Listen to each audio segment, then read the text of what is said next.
Michigan International Speedway is known for breathtaking speed and wide-open competition. This 2-mile oval features a massive 73-foot wide racing surface and 18-degree banked corners, creating multiple racing grooves and some of the fastest lap times anywhere in motorsports. While Michigan isn't classified as a super speedway, the long straightaways and sweeping turns demand raw horsepower, precision, and bravery at both ends of the track.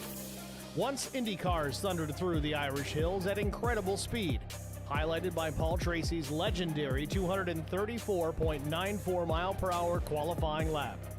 Today, Michigan remains one of NASCAR's fastest venues, regularly vying with Daytona and Talladega, with Jeff Gordon's 206.558 mile-per-hour lap still standing as the NASCAR Cup Series track record.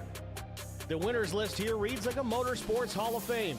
Richard Petty, David Pearson, Bobby and Davey Allison, Dale Earnhardt, Dale Jr., Jeff Gordon, and Jimmy Johnson, alongside open-wheel legends like Andretti, Foyt, Unser, Mears, and Zanardi. For more than half a century, the world's best drivers have come to Michigan to test their skill, and the fans have followed in huge numbers. Tonight, a new chapter is written as the IROC Challenge Series takes on Michigan International Speedway. It's the Charity Motorsports 250, and it's coming your way next, live on Track Limits Network.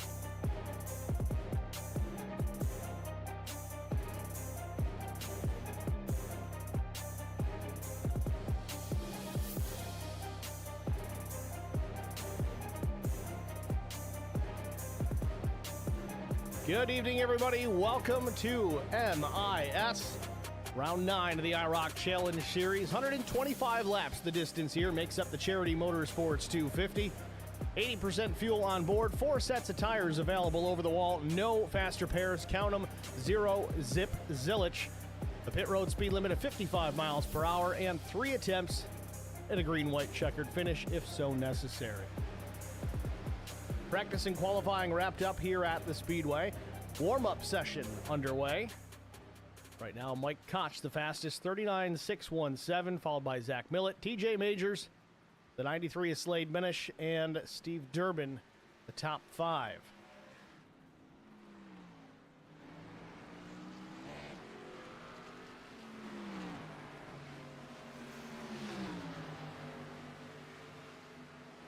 Saw some action at the end of the race this past Saturday. Yes, that was a tape-delayed broadcast from last week from Darlington between Zach Millett and TJ Majors. Some of that appearing to have carried over from the previous week, so a little rivalry brewing between the 31 and the 6. See if we'll see more fireworks here tonight, so keep an eye on those two if they're around each other.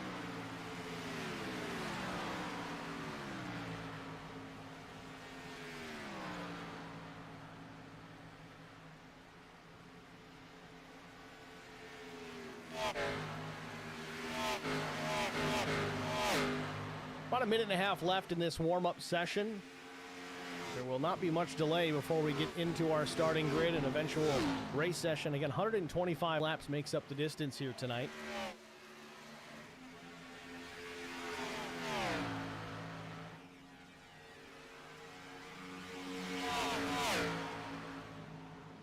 Those of you with any interest in playoff hockey, specifically the Buffalo Sabres, right about an hour or so down the I-90 from me. And unfortunately, right now, losing 2-0 to the Boston Bruins.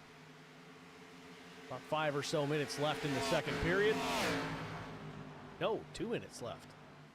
With the Sabres on the power play.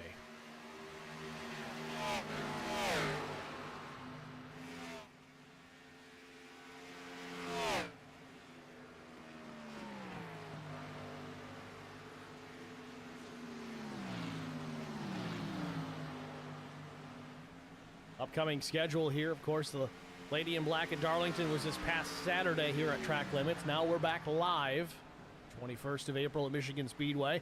Next week we go to Charlotte, and then May the 5th, the All-Star Race. We will be broadcasting that here live at Track Limits. Just barely missing the cut as I head to Watkins Glen on the 6th. Then to Talladega, Bristol, Vegas, Phoenix Raceway, Pocono, and then Homestead to close out the season. Got William Luttrell and Cole Ansley in the chat already. Shady Acres, of course, back in there as well. Thanks for checking in, guys. Well, that'll do it for the warm-up. Let's take a look at our starting grid. On the pole position, with a lap time of 39.472 seconds, it's the 3 of Brian McCann, besting Zach Millett by 26 thousandths of a second. Row number 2, it's Christian Strader and John Cofield. Row 3 belongs to Steve Durbin and Jason Nilgis. Adam Benefiel and Carson Quapple roll off in the 4th row. Austin Beers and Chuck Sweeting in row 5. Starting 11th, it's Steve Luttrell from the PSRA Open ARCA Series and 4-Wide Motorsports League, just newly formed league, at least here at Track Limits on Monday nights, with Jesse Sperling to his right elbow in the number 12. 13th starter, it's the 56 of Kyle Terzak. Cameron Brownlow will start 14th. Dale Earnhardt Jr. back behind the wheel tonight in his number 8. Will start 15th with Mike Koch to the outside. 17th starter, it's Kyle White. Evan Vecchia rolls off 18th. Garrett Johnston, the 19th starter. 20th, James Conley. 21st, TJ Majors. Slade Benish will be 22nd. Chris Mefford will back in the 23rd position. Steven Steffen, 24th. 25th starter, it's Kyle Hardy. Brent Butler, 26th. Neil Quick, 27th. Kyle Pendergraph, 28th. Shane Huffman, 29th. Tim Schofield starts in the 30th spot. 31st belongs to Adam Pettit. Chris Harrison start 32nd. Todd Kleek, 33rd. Zachary Kleek, 34th. Chris Wally, 35th. Doug Wysocki, 36th. 37th is Devin Aker. Chris Quick is 38th. 39th is Josh Mears, and William Reams will start 40th. Drivers all right, little IROC Tuesday. Lindley, William Tyndall. Danny Wiles on the box. Is actually the race admin, and Pete Bruza. Finish tonight. It's your starting grid here from Michigan Speedway as the field rolls out of pit lane. One pace lap. We'll be racing here, no time flat.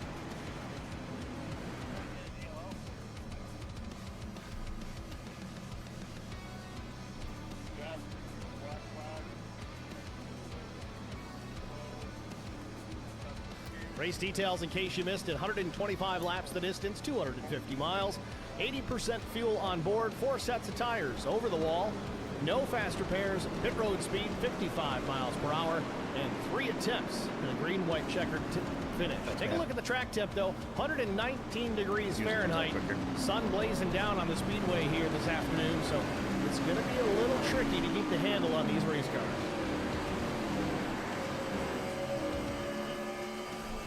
Pace car rolls down into pit lane, ready to get this underway. McCann and Millett on the front row, a familiar sight from years gone by, and there it is. Green flag in the air, we're racing in the Irish Hills.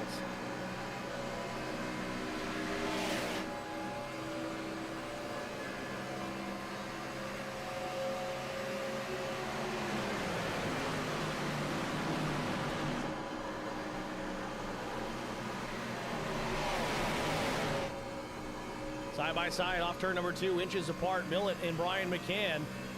I just wanted that lap led. From Brian, a slight bit of That's contact so hard. the driver's door of the 31. They barrel down into turn number 3. McCann still trying to hang on to that top spot, which he earned with the pole position. Millett, though, with a run to the outside off turn number 4.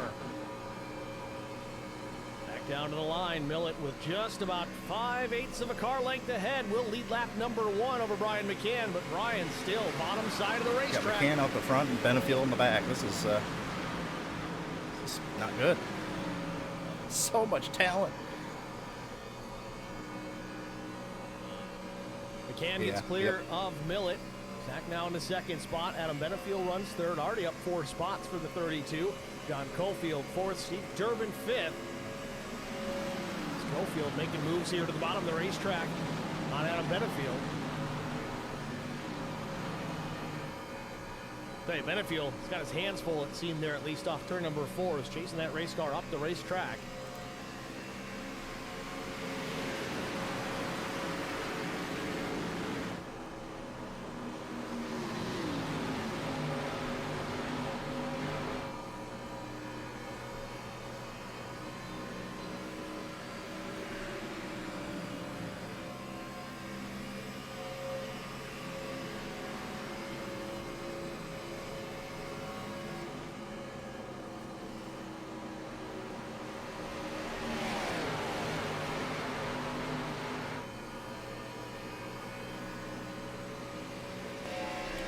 feel like the draft is so good on the front that I can kind of give up right there, a little bit of time, off the back bumper. in the turns.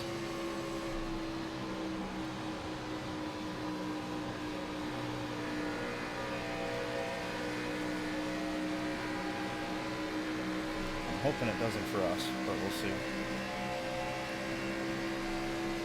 Gotta love it. Never gets old.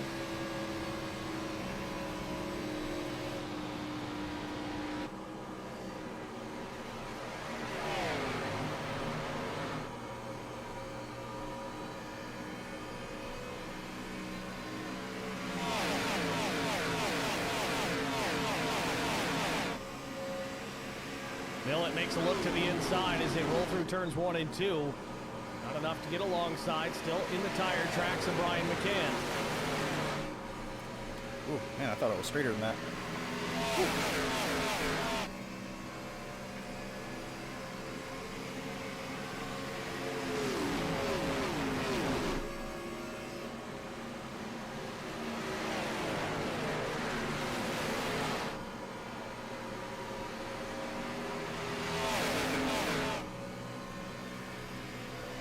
Top 3 all single file here, relatively unchanged. In fact, single file quite a ways back, just about the top 10. Niall just running in the 9th position, in behind Chuck Sweeting. Dealing with Austin Beers now, just took a peek to the inside. Beers has the 82 of Steve Luttrell up to the outside. A newcomer here to the IROC Challenge Series. Again, Steve runs Sunday nights with PSRA, was the Open ARCA Series. It's now going to the trucks here in the very near future. I think we're going to rip rolling here in the month of June. And Luttrell ran the late model stock series last night with 4 Wide Motorsports, also here on Track Limits Network. So Luttrell getting a whole bunch of TV time as of late.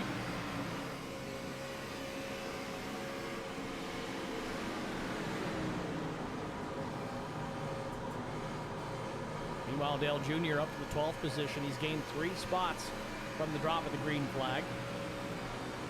Yeah, he is. Junior with a bit of a run, checks up there, doesn't want to use it too soon. Backs up the entry into turn number 3.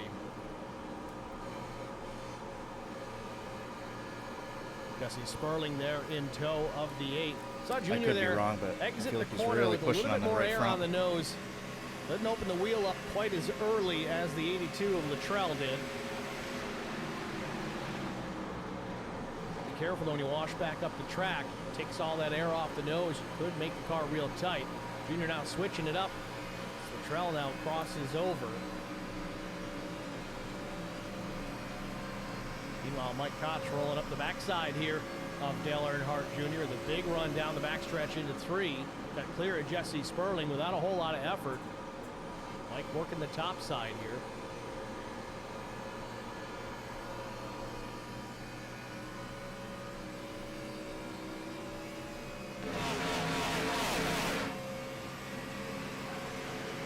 Meanwhile, back up front, McCann continues to lead.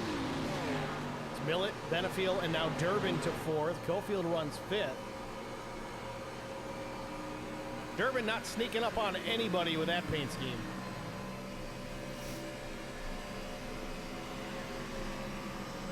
Could almost go deer hunting with that thing.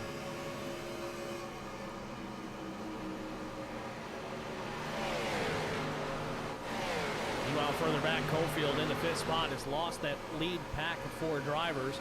Followed in tow, Carson Quapple running in the 6th position in behind him. Fresh off a scary wreck this past Saturday at Kansas. Obviously, just okay.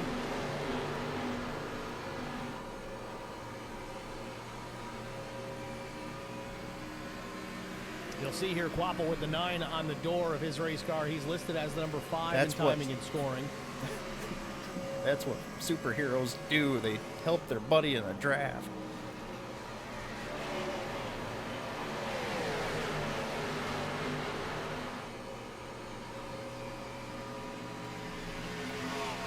Meanwhile, Zach Millett makes the move and takes the lead away from Brian McCann. Looks like Adam Benefiel is going to go with him.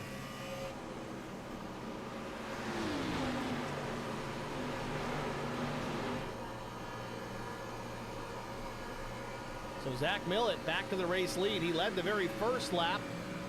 Quickly, Brian McCann retook it. Not going to be the case now as Brian battling with the 0 of Adam Benefield, listed as the 32 in the timing tower.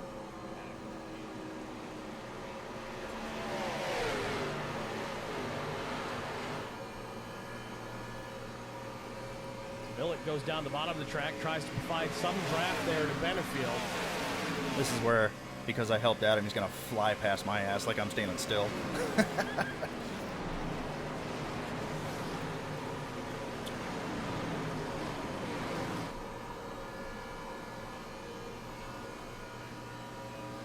Still those top 4 with some distance back to 5th place, Jonathan Cofield.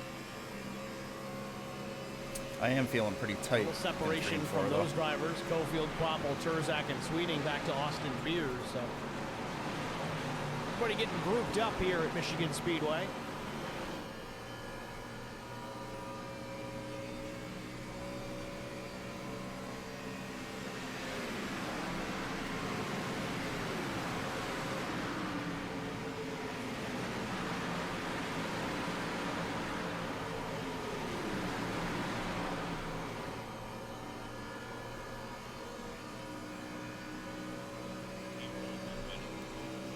I know. Jason Is he Niles yawed right out when he behind does it, or is he 64 just kind of Austin pointing and Beers. shooting? As we see Dale Jr. now up another spot to 11. Don't sleep on Junior here. Michigan Speedway, definitely one of his better tracks. You always think the super speedways like Daytona, Talladega with Junior, great. of course, but definitely yeah, 3 and 4. does I'm well gonna try. on Is these he down big on the 2-mile bottom? ovals like Michigan. All right, I gotta try it. Pretty good track position at this stage in the 11th spot. 14 laps in of 125, so plenty of racing to go for the driver number 8. That's decent. Still didn't roll as good as him, but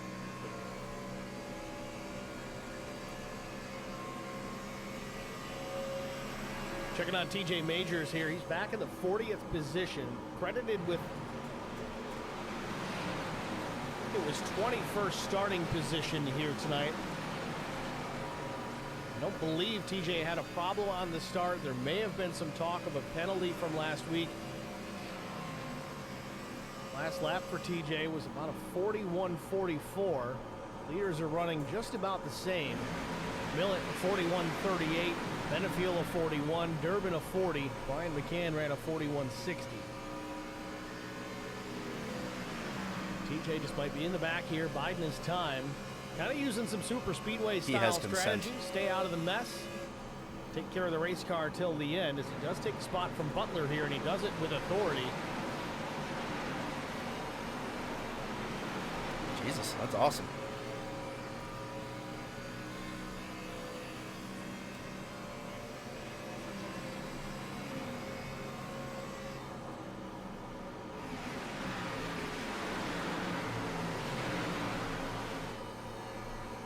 Field settling into a run here, 16 laps in. Not a whole lot going on out of the racetrack, just kind of logging laps at this point. Yeah, I don't know. I think I'm killing my shit Carson quicker by doing Quappel, that, though, but to the inside on Kyle Terzak better into run. 3. No, Terzak didn't see him right away. It looked like he was trying to turn down, and at the last second saw the 9 there to his left door. Quappel takes the spot. Austin Beers real loose off turn number 4. Everybody's scrambling. Oh, yeah. Close call. You know, we talked about track temperature being almost 120 degrees at the drop of the green flag, and more contact with Austin Beers and now Terzak. Terzak gets right into the back of Austin Beers. I don't think the contact was intentional by the 64 at all, but looks like Terzak took exception to it. Now opens the door. Austin Beers in the middle. Nile just will take advantage, and Dale Jr. is going to go around the outside with Garrett Johnston trying to do the same. So Beers going to lose a few spots out of this. Meanwhile, Chuck Sweeting all over the back of Terzak. I don't know if something happened or if these guys are just losing the handle. Now Sweeting very loose off turn number 4. 3 wide again with Dale Jr. in the middle.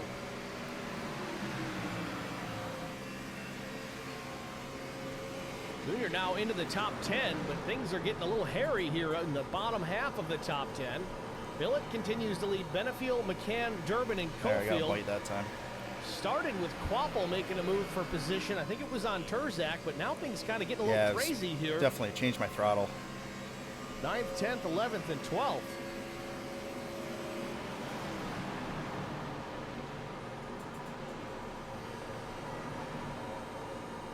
Taking a look at the weather again. It's only 77 degrees here today, but clear skies. Sun high in the sky, nothing to blanket the racetrack in shade, so it's clearly getting a little warm.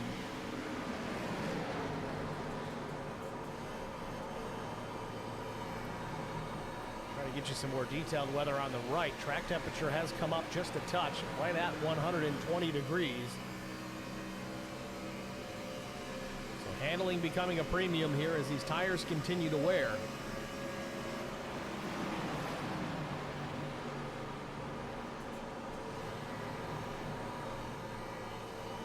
Cole Ansley in the chat says, a lot of not appreciating going around. I don't know if it's that. It could be some of that, but at the same time, Cole, again, high track temperatures, tires starting to wear. This league, typically we don't see as high a track temperature as we are right now. A lot of the races actually do run under the lights, so this could be a bit of adjustment in this B car for many of these drivers. So far, so good, though. Knock on wood, no cautions. Wasn't for a lack of trying, though. We were awful close a couple of times. If we make it to 26, I'll just make some move PM here. Adam what lap we're thinking. Terzak up the racetrack in the 56. Oh, Terzak real loose again. Rear end stepping out. Junior with a real late exit. Really exiting low on the racetrack, at least out of turn 4. I want to see how he gets out of 2 this time. Now he's got Nile just on the bottom there with Austin Beers with a run, so that's going to change it either way. Hey, can you hear me? It does look like he's trying to arc the corner a little bit. All right. Now my mic's doing some weird shit. It's beeping at me, so I never really know what that means. Turtle Beach doing Turtle Beach things. Kyle in the 88, Junior in the 8, Austin Beers in the 64, Kyle Terzak just ahead of these 3. Garrett Johnston there in the gray and green, and then Chuck Sweeting in the 75. Steve Luttrell in the 82.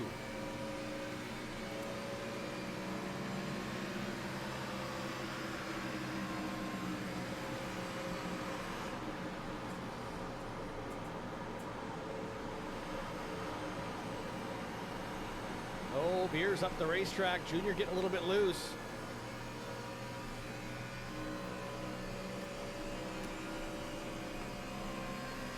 Now just going to sweep down to the bottom on Terzak here, trying to take a spot. Terzak's got 7th. Nile just wants to steal it. Maybe a battle for the lead here too. Adam Benefield closing into Zach Millett. Timmy, what's up, my man? Less than a 10th between the top 2. Brian McCann there waiting for an opportunity to take all those back. God, I hope not, because the thing's brand new. Just charged it. Meanwhile, McCann switches lanes, puts it to the top, gets a nose alongside of Benefield. Old IROC Tuesday was sneaking up on me, so I plugged it in last night. It does some weird Bluetoothy stuff. I never really know what it's trying to do.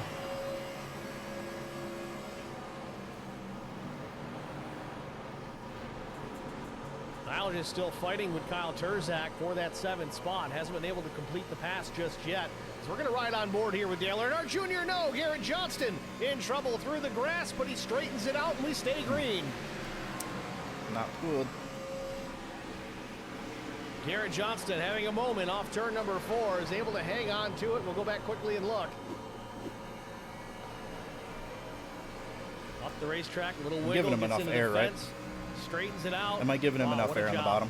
Nicely done. All right, good. So now we'll go on board with Dale Jr.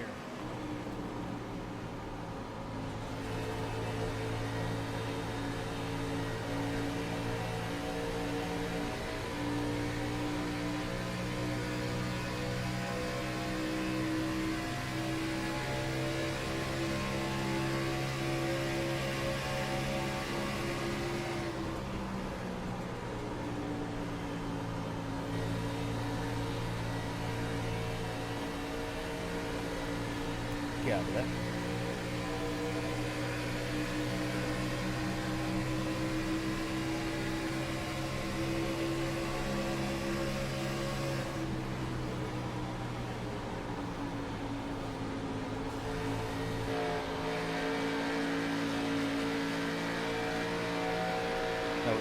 copying the number.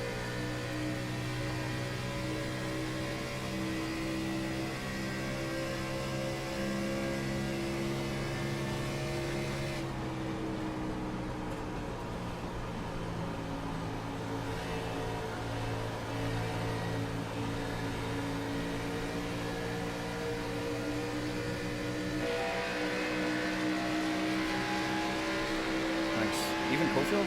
Thought he was turning pretty good laps there for a little bit.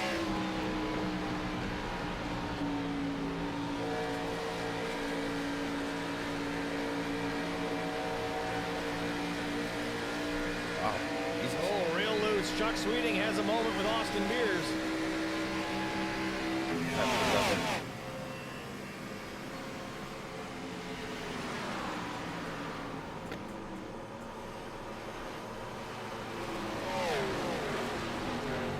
Zach Millett continues to lead over Adam Benefield and Brian McCann. These three, at least for the time being, seem content settling in their positions until the first round of green flag stops, or potentially a caution flag. Knock on wood, still have yet to have one, which is actually rather impressive with the way some of these guys have been running, handling a premium tonight.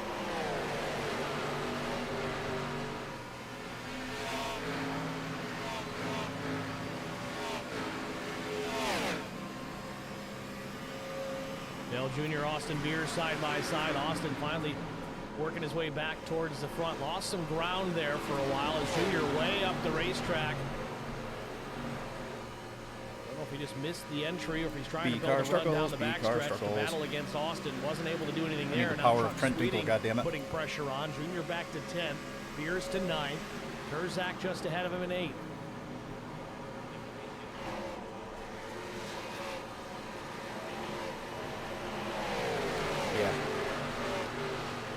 Yeah. Better than those other damn cars, you know. A little deeper in the field here. We'll check on Chris Wally. Wally back in the 30th position with Tim Schofield in tow.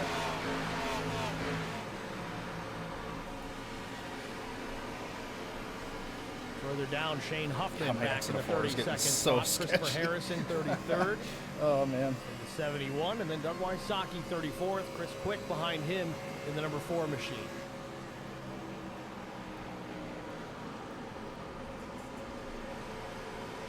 Update from Buffalo. If you're a Sabres fan, it's not good news.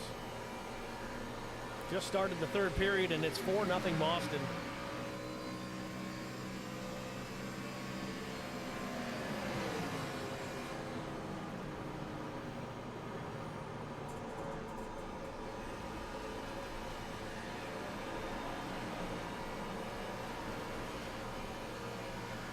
Meanwhile, impressed here with Carson Kvapil. Started 8th. We saw him deep in this battle here behind him now, but he's put some distance on Turzak, Beers, and Nilgis. Quite a bit of distance, actually. We're talking bus lengths, not car lengths. About 1.2 seconds back to Turzak, and it seems like he's running down Steve Durbin. Durbin there in the 5th position. Wish I could just do turn 1 like that every time. That was half a tenth. Not quite ready for fuel stops yet with an 80% fuel load. Not sure what the actual lap window is supposed to be here tonight, but a heavier load of fuel than what we typically would see. Your track limits doesn't work. All right, Brian's coming in.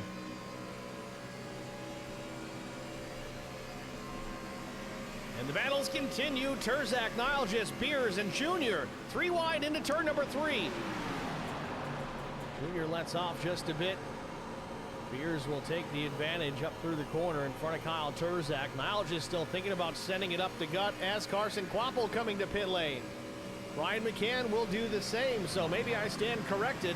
32 laps, about the fuel window on an 80% load. Again, a bigger racetrack at 2 miles, so I guess it adds up.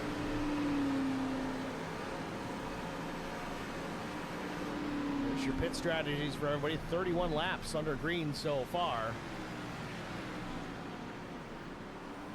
Right side tire change for the 9 of Carson Kvapil. IROC Vodka Blaze on the Chevrolet. If anybody's going to the Glen here in May and you're coming up from the south, help us out. We're looking for some, well, we can get the IROC, but we need some sun drop. help us out. Wally, I know you can get your hands on it. I think he'll be at the glen. Help us out here.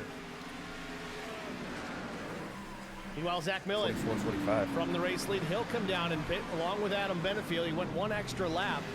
McCann and Quapple came down. It appears to be the first two drivers to make their stops. Durbin as well. Goldfield has inherited the lead with Beers now to second.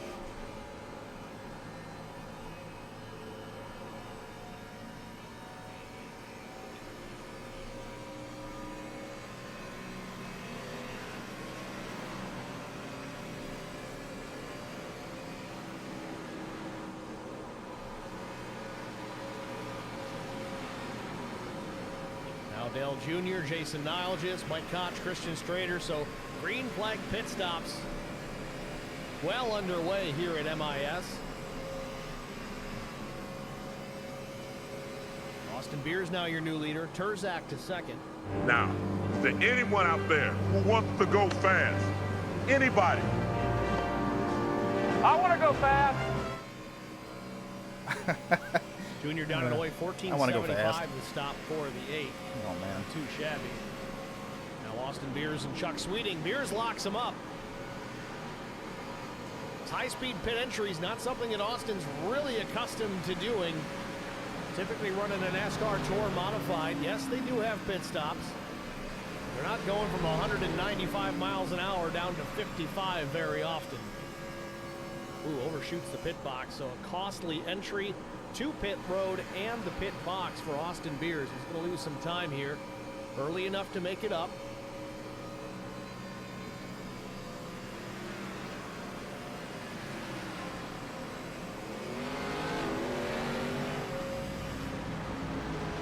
And Kyle Terzak from the race lead now on pit road.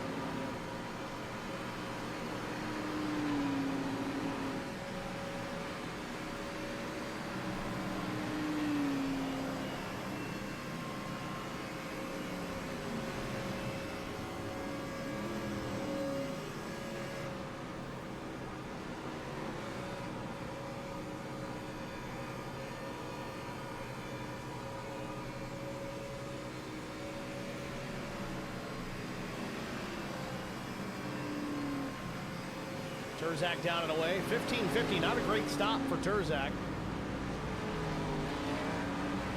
You look at stop at Dale Jr. was a 75. I think Adam Pettit was a 67. Very quick pit stops for those guys. That is track position to be gained. Through that cycle, it's moved Brian McCann back to the race lead here. Remember, he sat on pole position tonight.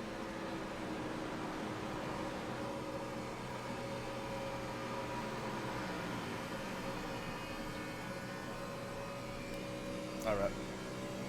He's got 1.6 seconds on Zach Millett. So that one extra lap, they stayed out while McCann and Quapple came down. Now Quapple jumped up to fourth. That was all the difference. A little bit of an undercut. Just got to remember the pace difference to Brian is not because of my inputs. It's just our draft. It's all it's got to do with it.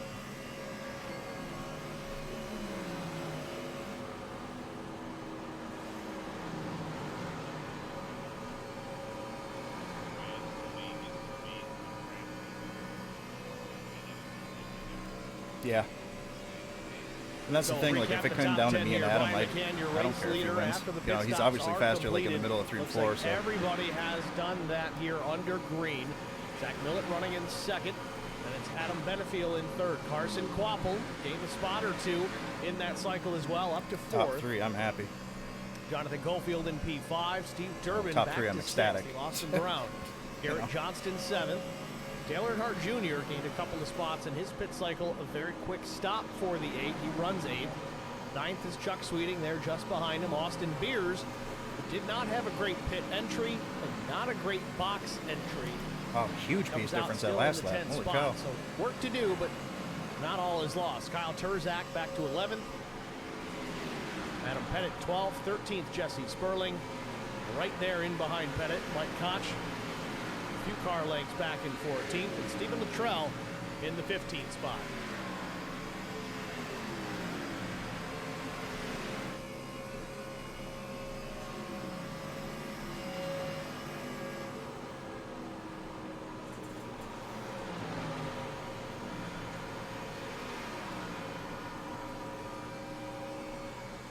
still enjoying a pretty healthy margin get back that to draft, Zach Millett and Adam decent. Benefield. These two may end up working together. Both drivers coming in from Team Conti. They'll work together until the other one can take advantage of the other. When it comes down to if they're 1 and 2, I think it's every man for themselves to try and get that win. We are trying, that's for sure.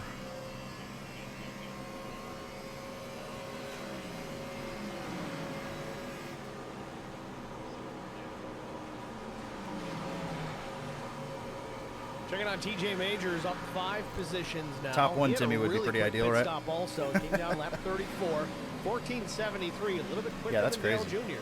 Just good pit stops, I guess.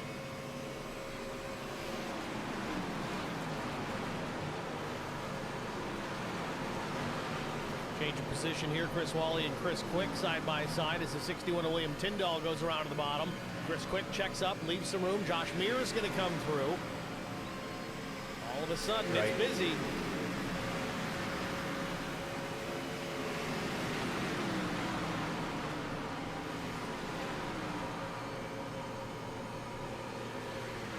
What's crazy is once he hits that wall, it's going to be just a cliff. That might have been it. That was a full 10th, right?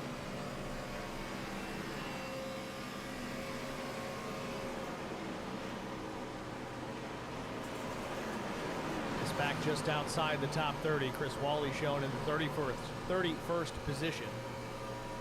Mears there in behind him. Then Chris Quick and Christopher Harrison. Suck. 33rd, 34th. TJ Major is closing in on this group as well. Happy Gilmore never gets old.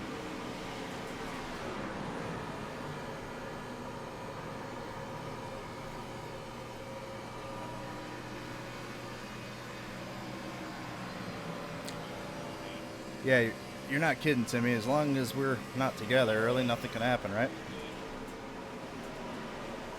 Majors picks up a couple in one fall swoop. TJ to 33rd now, picking them off a little bit at a time. Start pulling me in here, damn it. Meanwhile, McCann still with the lead with that deficit shrinking. It's now down to about 6/10 back to Zach Millett and Adam Benefield.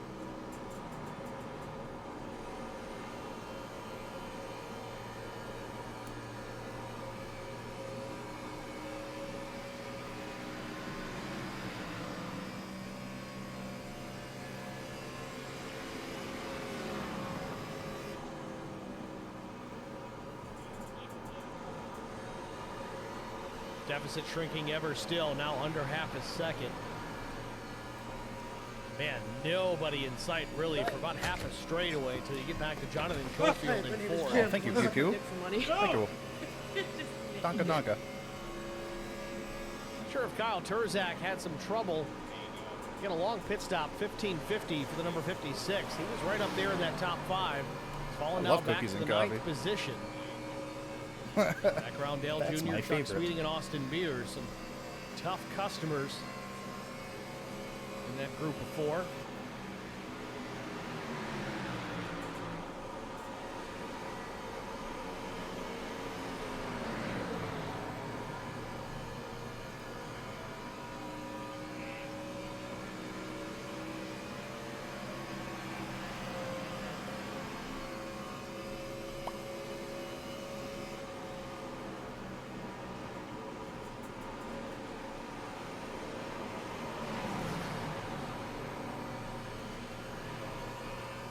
Positions keep changing up quite a bit. Oh, man. Turzak now to the 8th position, Sweeting 9th, Beers 10th, Junior 11th. Majors continuing to march forward now to the 31st spot. I think he might have decided to run that first length out under a tank of fuel just to see what the car was going to give him, see what the track conditions were going to be like, but he is on a tear now, working his way methodically through the field. Take another look here at the weather. Track temperature still hovering around 120 degrees Fahrenheit.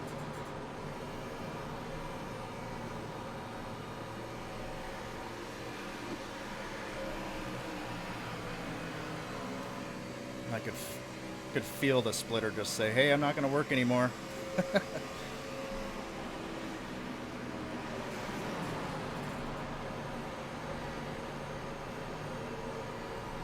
James Connolly in the 61, just ahead of Kyle Pendergraft. This is just outside the top 25. Is Shane Huffman now in the 25th spot, and he's got company though. Connolly looks to the inside here on Huffman.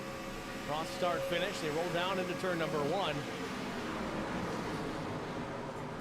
The battle for the race lead is on. Zach Millett off turn number 4. He gets a nose alongside McCann. Has the run down to the line.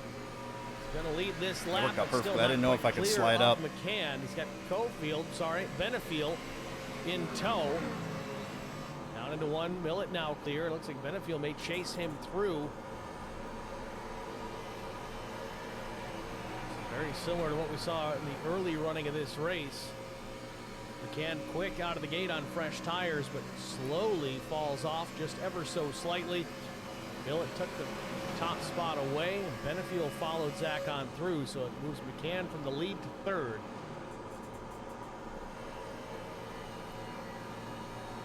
So we'll take another look here at the pit strategies and who pit and when. Millett went 32 laps on that first.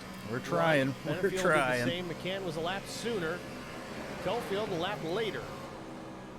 Steve Gerben was 32. Quapple 31. Terzak went quite a ways, 35 laps. And that also might be the reason why he lost so much ground to the leaders, being out there on old tires versus new. Fast lap of the race, at least for Zach Millett, our leader, was 39.79. His last lap was a 41.59. So we're looking at a considerable amount of fall off. That might be where all that ground Terzak lost. Sweeting 34 laps, Johnston 32, and Austin Beers also 34. So some varying strategies here. I don't think it's necessarily about fuel, at least not just yet. We have yet to have a caution flag. Yeah. But tires definitely making a difference here at Michigan Speedway with that much fall off. It'll be interesting to see how the rest of this one plays out with that strategy. I think the next time, if we get these pit stops under green, somebody decides to come down and undercut, I think that's going to draw everybody else down almost right away. We'll see. Maybe they got something else up their sleeve. Maybe they want to try and make this a fuel mileage race, but time will tell.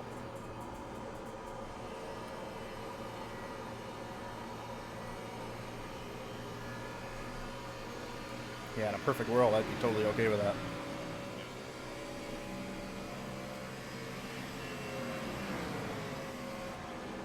Meanwhile, just outside the top 10, Dale Earnhardt Jr. now to the 11th position.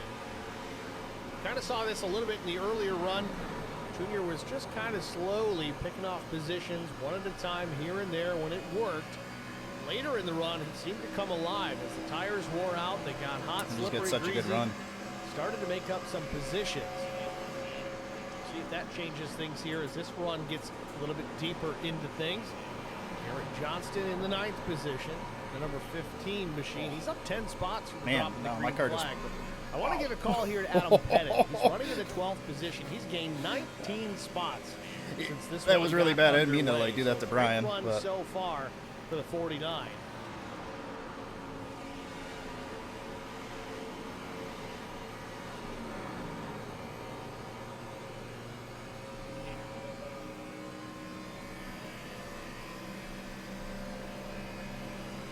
Meanwhile, change for the lead. Adam Benefield now to the top spot.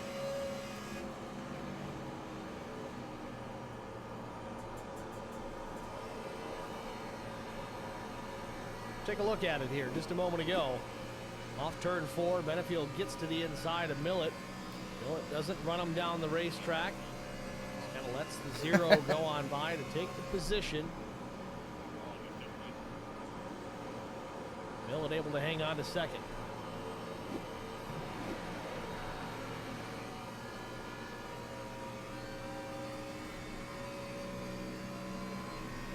Leaders starting to run into a little bit of lap traffic. It was Todd Cleek in the 45 going a lap down to the leaders. It's not your tailpipe, it's a little bit of Zachary Cleek just across start finish. He would be the next one to go down a lap. Here are the leaders now to start finish. So there's a ways to go before he has to be too concerned.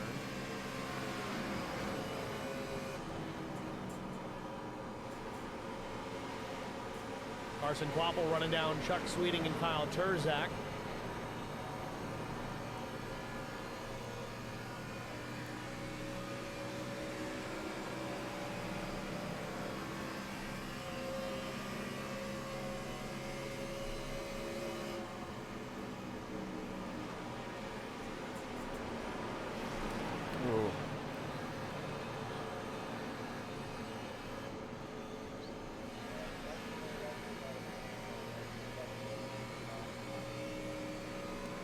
Was that the car way down there that brought the caution out? And the caution is out. Do you need anything to drink or anything like I that? think Steven Steffens could be in trouble here. Tim Schofield getting a piece of it also. Big time damage on the 12. Maybe his wheel disconnected or something. Tore up from the floor up for Timmy Schofield. Holy shit. Steven Steffens, I thought, was involved in it, but I don't really see any damage on the 21. Let's go take a look. Oh, Schofield, I think this is a connection we only issue. had 12 laps left Goes in up that on his tank lid. anyway. Big time crash for the 12.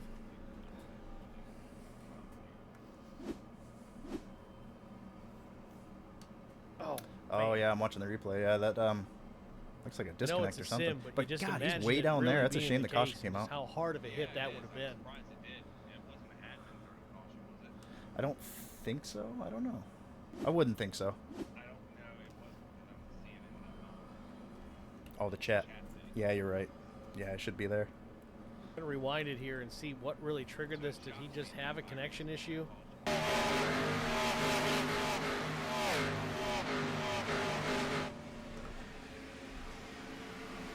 Yeah, something's amiss there. I don't know if he lost his screens or complete wheel disconnect. Car just came off turn 2 and kept on going.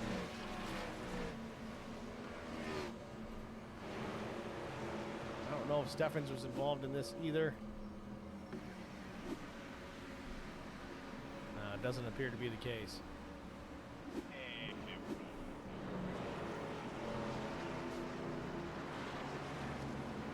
So 55 laps in, pit road is open, and just about everybody's going to come down here and take service.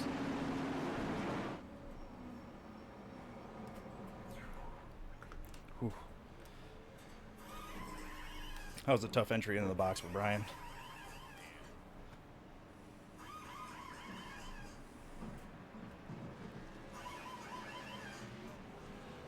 Millett, McCann, Cofield, Durbin, Benefiel, and company, pretty much all the lead lap cars. Damn, I almost got that. On pit lane. Damn it. All right. I let it out easy, and I think Brian had a little RPMs in it. Millett might have won the race off. I don't know. Maybe it was Benefiel. It was close.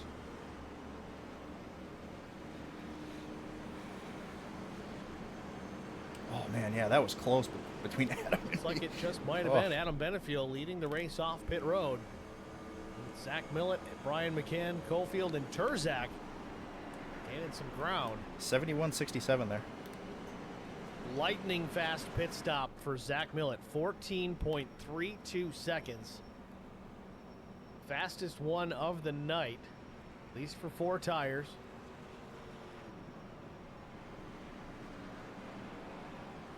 Wow, it's very nice. High five.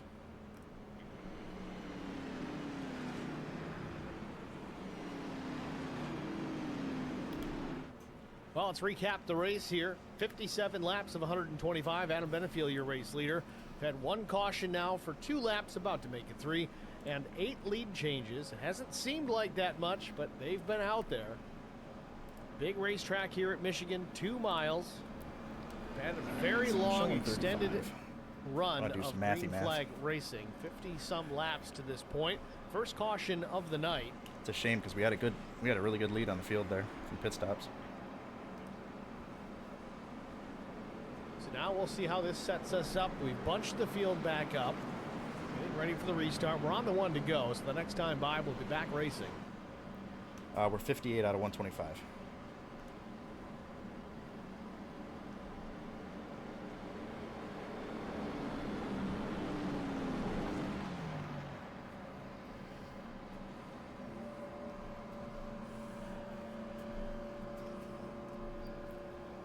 Yeah, so we could split it. Right.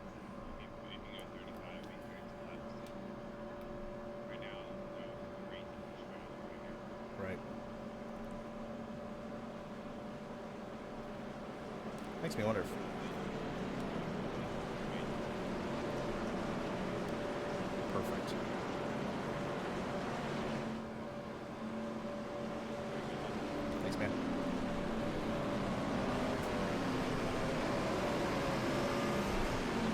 Benefield on the front row, ready for the restart. Roll through turn 4. The pace car heads to pit lane. Barney with the green in hand, ready for our first restart of the race. Into the restart zone, and there it is. Green flag is in the air.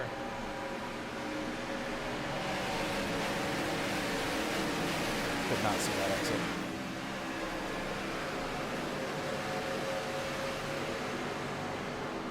Adam Benefield gets the early advantage. Big wiggle there on Zach Millett in that second lane, with Terzak now pressuring to the inside. Kyle's not waiting for nothing. He's going to fire off very well here with a run down the backstretch. Cofield's going to tuck in behind, give him a little assist down the backstretch.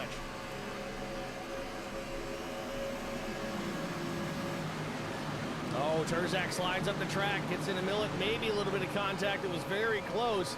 Big wiggle there out of the 56, up the track again. Benefield switching lanes, trying to break the draft off Brian McCann, as we've got 60 laps now up on the board here at Michigan. Not even quite halfway.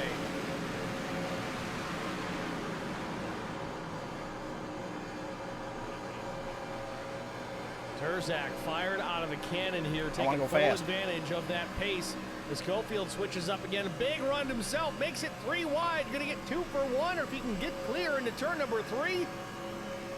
Not quite, slides up there. Terzak pinches him down there 3 wide for a moment as Cofield can't keep up the pace.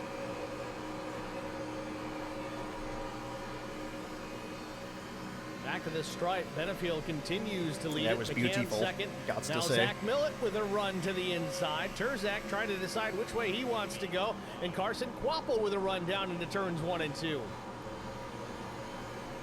Well, the caution did exactly what we had hoped. A little bit of contact here further back in the pack. I think it might have been TJ Majors trading paint with James Connolly. TJ was a little out of shape on corner exit, but appears no harm, no foul. And with all that said, TJ running in the 14th spot, and we are still not quite halfway. TJ not out of this. He's got a shot. I cannot wait to see when he catches the 31 of Zach Millett. And Connolly almost goes around, but he saves it. Connolly got run into, but hangs on to the race car. He's just going to lose a bunch of spots here. Still trying to get back up to speed. Driver still trying to scatter left and right of the number 61. Connolly now back to 23rd before he gets back into turns 3 and 4. Wow, these guys have their hands full. 3 wide off turn 4. I'm hoping lap times get slower behind us, just like what it was last time, but I don't know. As my dad used to say, hook a smoke. I don't know why he said it that way. That's just how he said it. Drank a lot of beer. Yeah, it's working for a little while.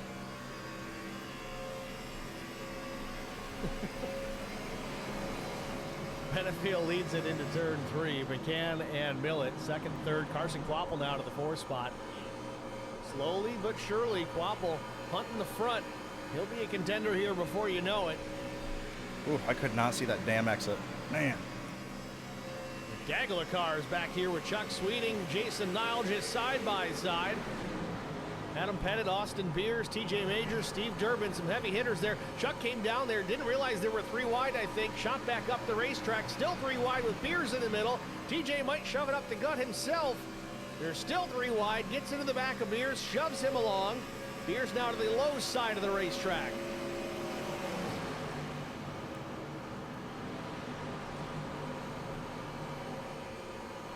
TJ Majors now to 12th, trying to take the 10th spot from Austin Beers.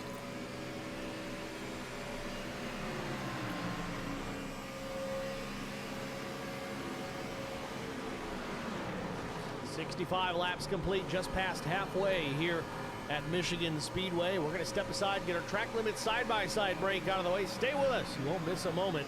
We'll be back after this. I tell you, he's got really good pace for running it that hard, though. Man. Killer.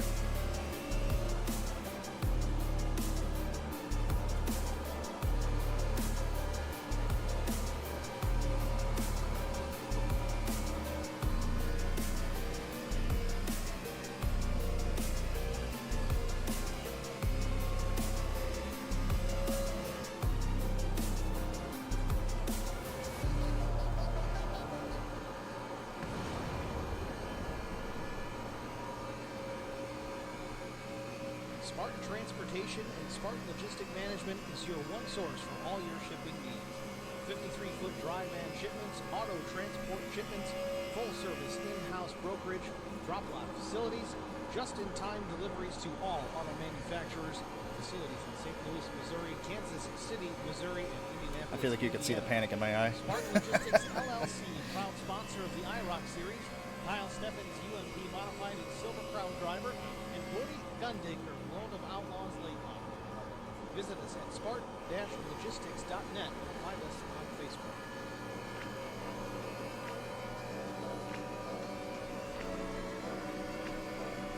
Watching Cofield, man, he's got some great freaking like after 10 lap pace, man, just killer.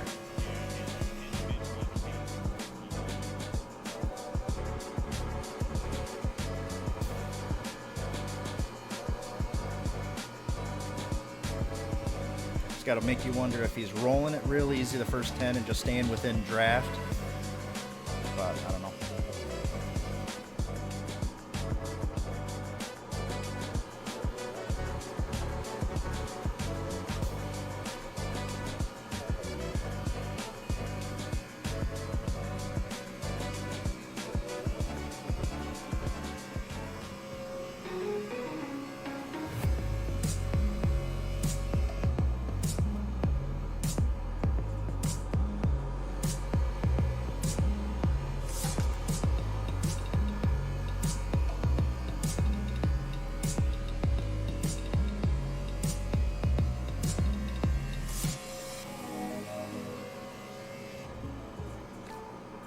Need insurance coverage that's built for speed?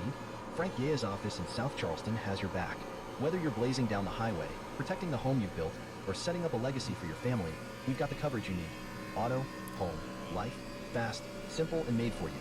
Scan the QR code on your screen now to explore all our services. Maybe just expecting a short run here. Lock it in, save it for later, or call us at 304-744-7700 to get started.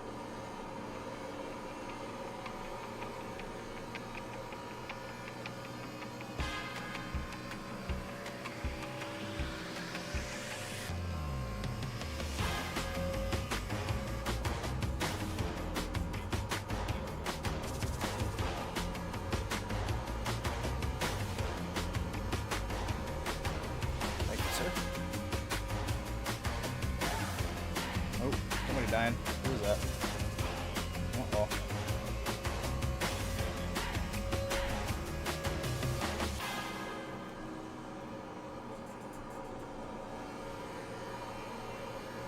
Back at Michigan Speedway, the Charity Motorsports 250. We never posted this up here tonight. Courtesy of Chris Wally in the IROC Challenge Series, the Charity Motorsports 250. Past halfway, Adam Benefield continuing to lead over Brian McCann, Zach Millett, Carson Quapple, and Garrett Johnston. Further down the line, Kyle Terzak, P6. Dale Jr. still quietly working his way forward into the 7th spot. Austin Beers is 8th, Jason Nile just 9th. TJ Majors now just cracking the top 10. I don't know if it's the air or what. I feel like I don't have the pace, the same pace.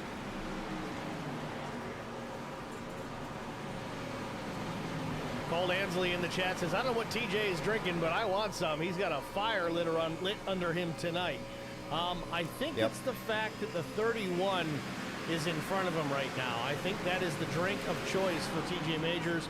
They've had a couple of run-ins the last couple of races, and there is a pretty healthy rivalry that has begun between these two. So keep a close eye, especially when the 6 finally gets to the back bumper of the 31. There could be some more fireworks. I'm not promising that, but it could happen.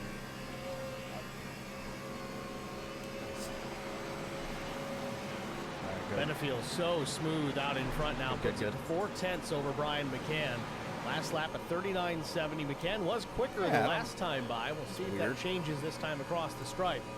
Back across the line. Benefield locks in his lap. It's a 41.37. McCann faster still, but not by as much this time. It's a 41.35. Millett a couple of hundred slower as well. I'm sorry, faster as well. So right now, the faster two are second and third over Adam Benefield, but it's marginal. So Benefield doesn't have the advantage of the draft that he's dumping out behind him for McCann and Millett.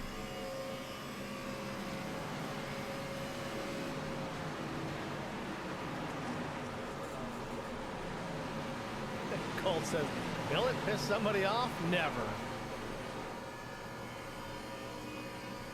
If you take out the fact that he used to win all the time, is he? yes, that can be frustrating. Cool. But I'll go back and watch. I've known Millet personally for quite some time. He'll never race you dirty on purpose. Yes, things happen. That's racing. But either way, these guys have found each other on the racetrack a bunch of times this season, and I'll take the drama. It is certainly entertaining.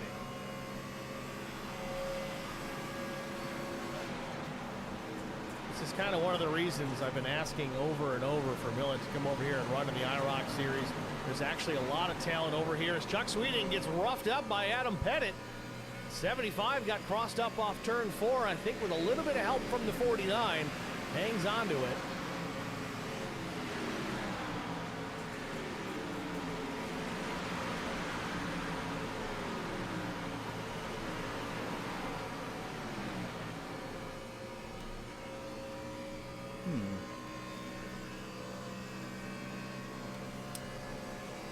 Well, just trying to figure out different ways to find stuff here.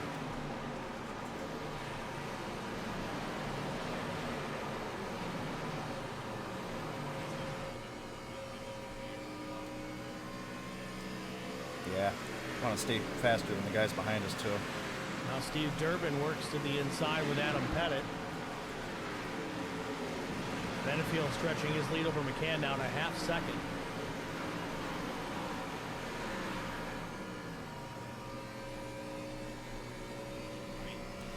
It changes. Like every lap, it's something very very strange.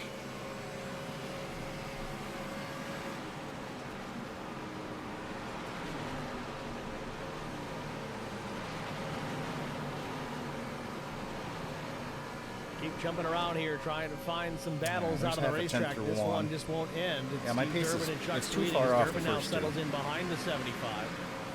Figured out. Further down the line, Luttrell side by side with Steven Steffen.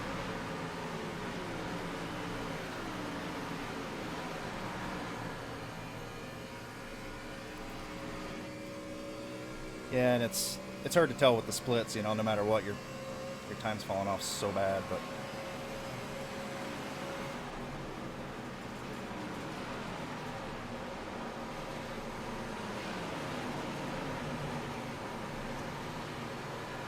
Carson Quapple no longer gaining quite as much ground, at least on the Yeah, leaders. closer, It still was half a about tenth 1.1 off.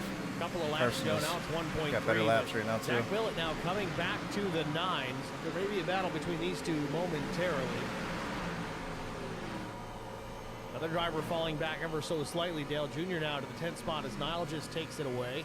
problem is if I lose this draft, I'm big time fucked. Jr. was up as high as 7th. TJ Majors in the rearview mirror, still in the 10th spot ahead of Adam Pettit. They've been on the green here for the last 21 laps. And we had a caution, our only caution of the afternoon. Looking to be about 10-12 laps away here from another round of green flag stops if we can stay under the green flag.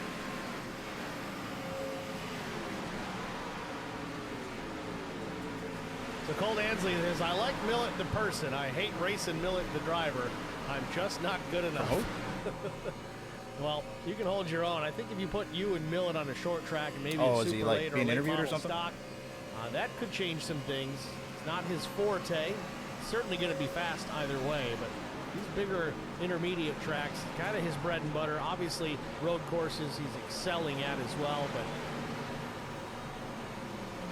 Yeah, all that's you cool. guys, at least over the PSRA, definitely have improved considerably over the years. It just continues to do that now that you've gone to open setups. It's been a blast to watch those on Sundays. Again, I know I've mentioned it a couple of times. PSRA Open ARCA Series now transitioning to the PSRA Open Truck Series. I believe that season's starting off here in June. We'll post the official schedule once it becomes available.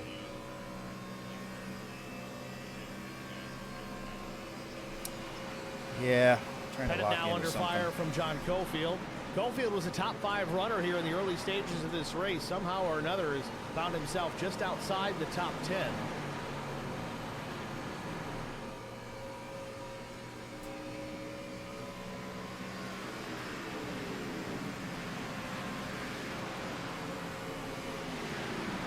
Update from Buffalo. After 3 or 4 pretty significant brawls between the Bruins and the Sabres, it's now 4-2. 4-2 Boston, I'm sorry. 4.5, well, 4:50 left in the third. I don't know if we're going to get 2 nights or 2 games in a row here with a late comeback from the Sabres, but as much as I'd love that you're watching Track Limits Network here in the IROC Challenge Series, maybe you pull it up on a second screen and watch them both.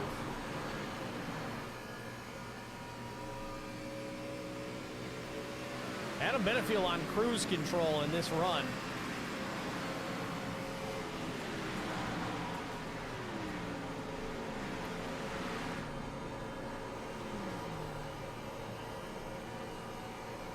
Cole Ansley in the chat says, IROC and 0X, 2 series I tune into. Good stuff from both you and them.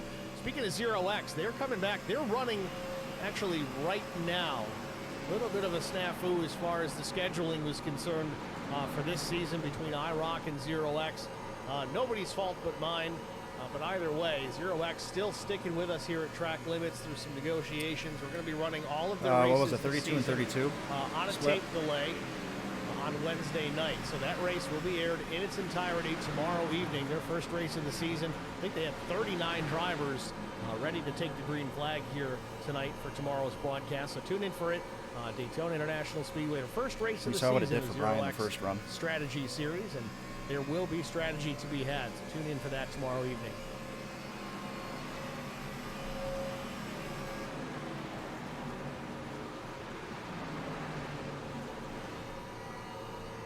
Ryan McCann scrapes the wall off turn number 4. Adam Benefield just lights out right now. McCann was a tick faster the previous lap. We'll see if that's the same this time. No, a little bit slower, but not by a lot considering he got into the wall. Benefield ran a 41.78. McCann ran an 80.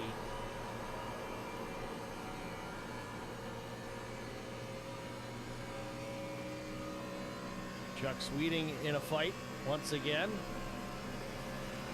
Adam Pettit, Cofield in the mix there as well. TJ Majors really has not marched closer to the front since taking over the 10th position. Might be another opportunity here coming up shortly for pit stops for TJ to come down, take another set of tires, get back out, and try to see what he can do. Maybe an opportunity for an undercut here. We've only had 1 caution tonight. Statistically, mathematically, TJ can pull the undercut here, cross his fingers for another caution later on in that run. All right, what's our mark for that strap?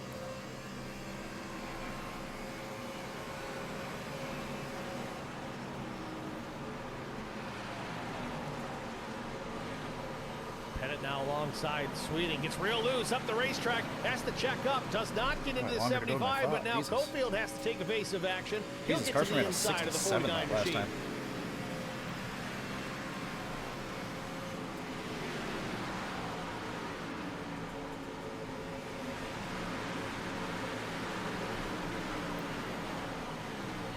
Been 29 laps, a couple of laps away, we should start seeing some more green flag stops. Still not quite enough to get us to the end of this race on fuel, so you know these drivers are going to stretch it as far as they can.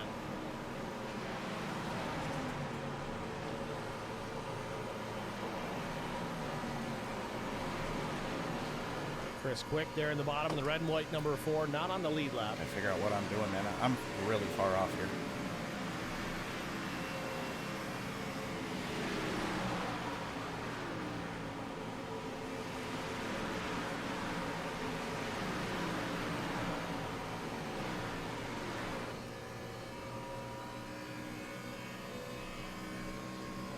Steve Durbin very loose off turn number 2, straightens it out.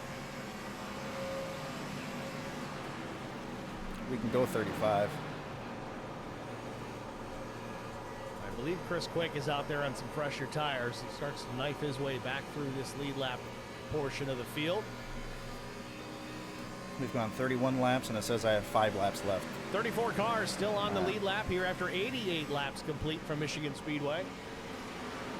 Adam Benefield continues to lead, but look who is closing the gap. It's down less than 2/10 to Brian McCann. Brian has taken the time, now running down Adam Benefield at the latter stages yeah, you're not of kidding. this run. I don't know. We need something.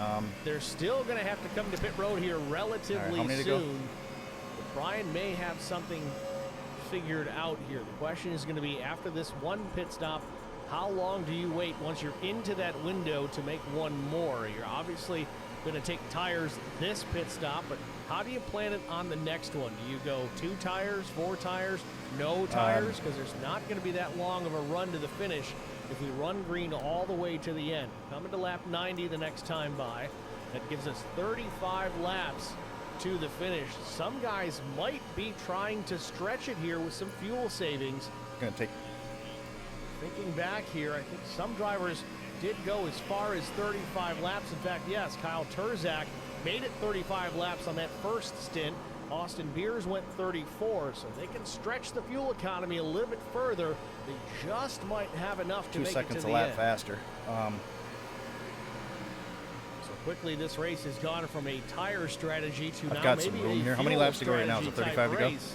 With 36 laps to go. Okay.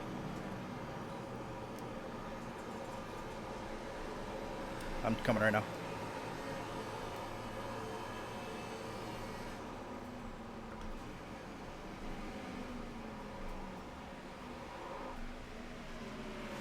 That was sexy.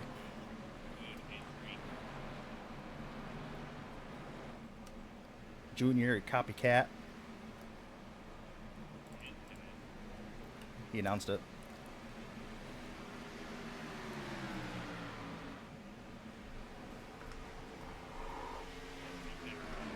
Oh, God. Damn it, Garrett. That was...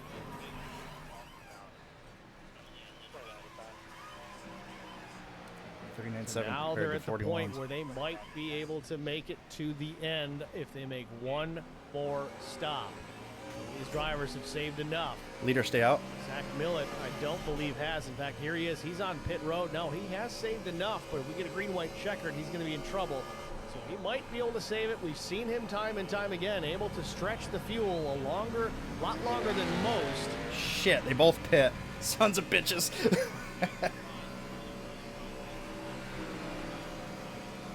Dale Earnhardt Jr. on pit road. So here they come. Pit road is open. Final round of green flag stops for just about everybody. Turzak now with the lead. Major's now up to second. He has really saved drug a him down, bunch of huh? fuel. I was hoping I'd get a couple laps on him.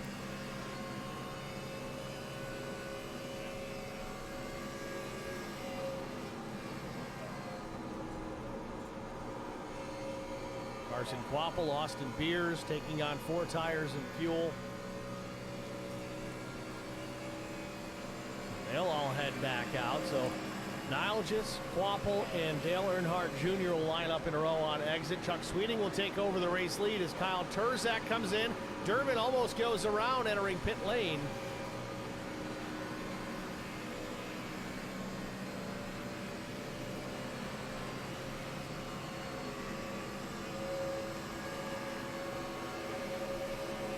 Turzak also going to go 4 tires and fuel, just plenty of fuel. Going to pack that thing full to make it to the end. Look at the gap back to it's going to be 4th. Sweeting still out there. Here he comes. Okay. Chuck Sweeting went 36 laps on his tank. So did Sperling. So did Turzak. Turzak really stretching the field. These guys really went the distance. Yeah, I definitely was losing front turn. I was trying to run the bottom in 3 and 4 like Adam, and I think it just tightened me up too much. So the last 2 drivers to make their green flag stops here is Chuck Sweeting and Jesse Sperling.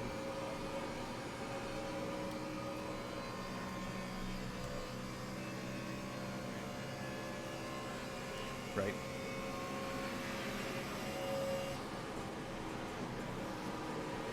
So through that cycle, Adam Benefield back to the race lead, but Zach Millett leapfrogs over Brian McCann and takes the 2nd spot. All right, with the lead that we have over P4, FCR I think that's too far back. I think we could even battle Brian if we have to, and not. He says in the chat, Millet's like the magic man when it comes down to making a nail biter strategy work. The magic man, making big, baby. Yeah, Brian's got me on pace. 31 laps to go here for Michigan Speedway. One caution only so far. We'll take a look here at our race recap. 95 of 125. Adam Benefield still leads. We've had one caution for 3 laps and 11 lead changes. Will we see another one before this one is over? Did I give you enough room there, Brian? Under pressure from Brian McCann for the second spot. Ooh, real close quarters. Takes the air off the back spoiler. I didn't squeeze him there, did I? Brian McCann almost takes him around.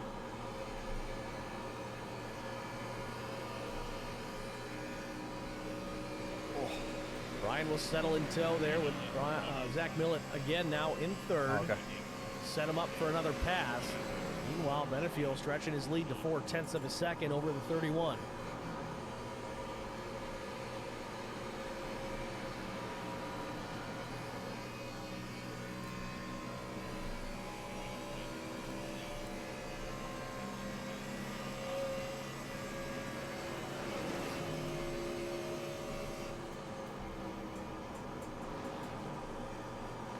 DJ Major is still running in the 10th spot.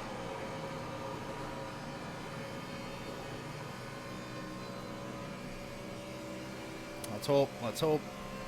Oops.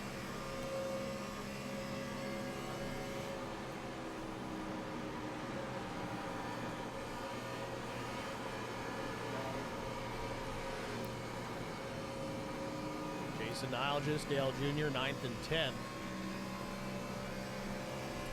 Looks like they're fighting back there too. They're all really close. That'll help.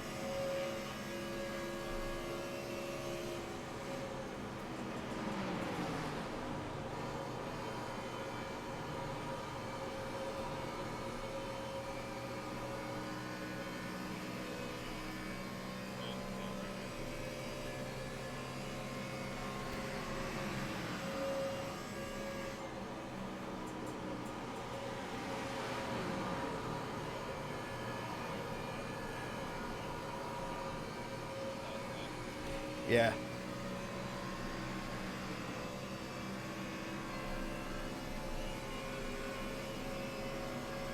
.28 laps to go here for Michigan Speedway. Adam Benefield has really dominated the last 2/3 of this race.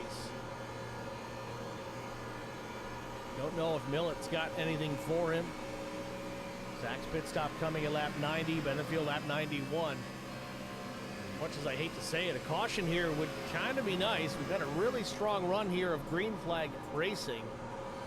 But man, did we have a hell of a restart and a lot of action right after that with that last caution, the only one that we've had. Hit every one of those seams on the worst spot. Just about everybody still with an extra set of tires laying over the pit wall. So that all right, that's good to know, Timmy. Good to know. For a lot of these drivers, do you pull down to pit lane to take the tires for that advantage, or do you maintain track position? Either way, we need the yellow before we have to even think about that. Oh, huge run by Brian here. He's just going to wait me out until I wreck myself because he sees me struggling. He's smart.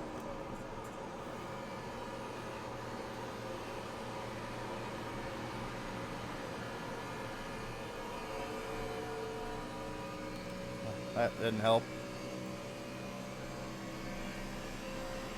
That was the worst timing.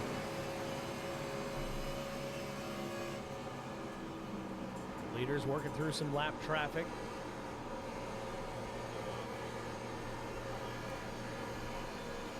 Nine of William Reams, giving the leaders plenty of space.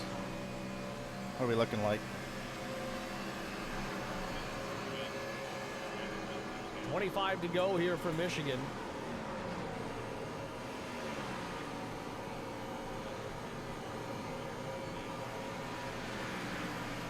Copy. It's about to be a fight between Nilgis and Dale Earnhardt Jr. for the 8th position. All right, last lap I burnt 1.5. Off turn number 2. Jay Majors there in 10th. Chuck Sweeting behind him.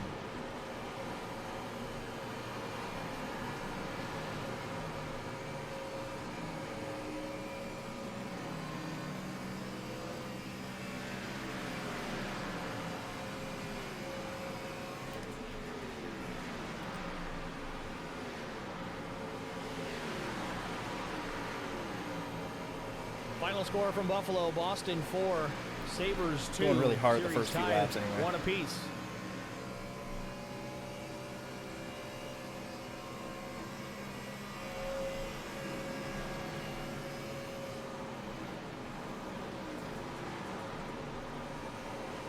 Haven't talked about Christian Strader much here tonight. Had a good run in qualifying, but he's lost 12 You spots, adjust it to where running it's in the like 15th position.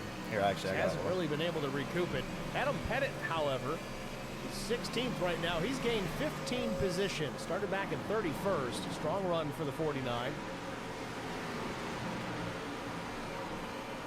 The biggest mover on the night so far, Josh Mears. Started 39th. He's up to 19th.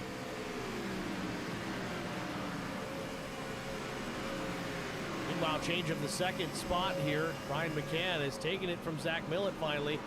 Millett losing a lot of ground here. I don't think this was related to lap traffic. I'm going to see if we can find this. Show you a quick replay of it. Back here it is. McCann had the run off turn number 2. Carries it down the straightaway into 3. Takes the spot.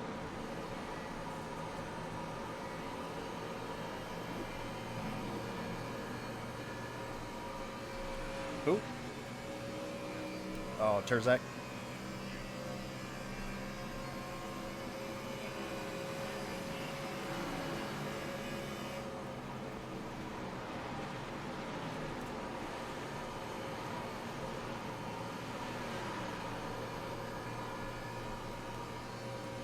We get down to like 10 to go or less, I'm gonna have to kind of figure it out.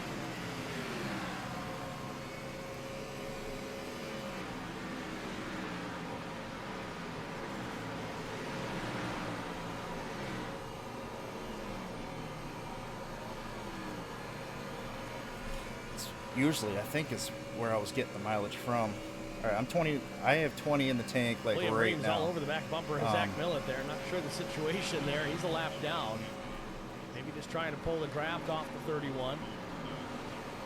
Millett up the racetrack, just running his line here. I think Millett's kind of resigned himself to that third spot here. No, and I gotta think big picture here. A P3 is a win for me.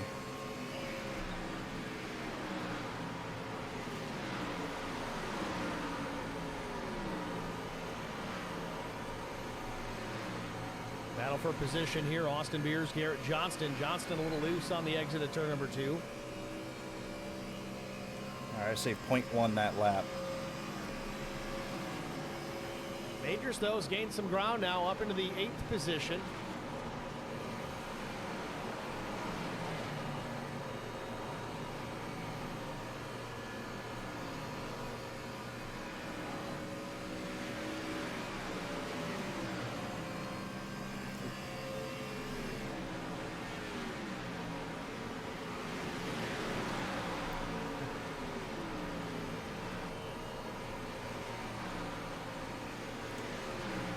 The other Zach.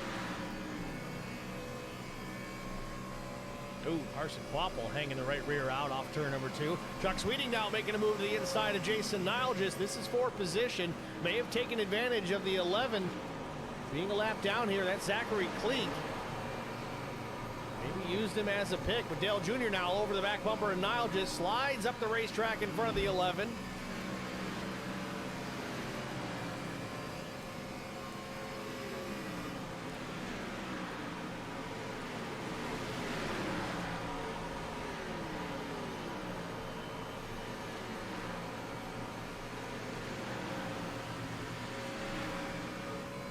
Yeah, no, I don't think we have anything for the front, but kind of just concentrating on making it right now. If I can get a P3 out of this, I'd be awfully happy.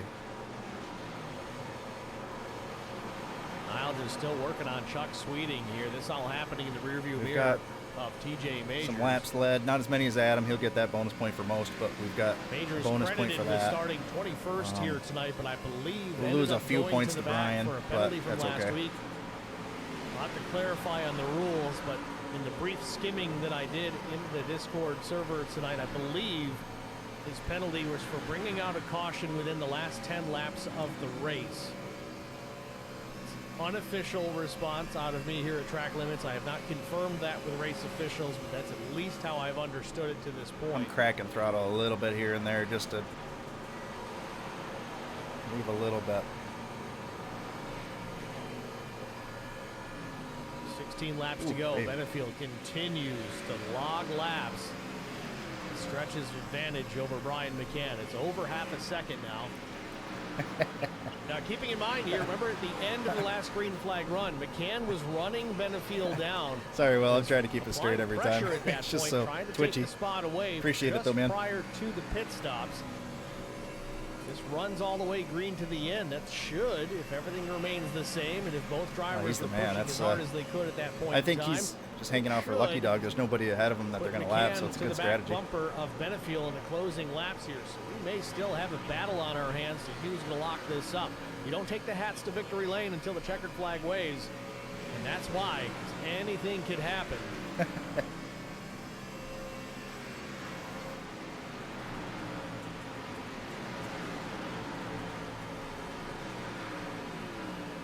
McCann faster by a 10. Hell yeah. Over Adam Benefield the last time by. All right, we are showing 14.4 at 4/10 of a second and under.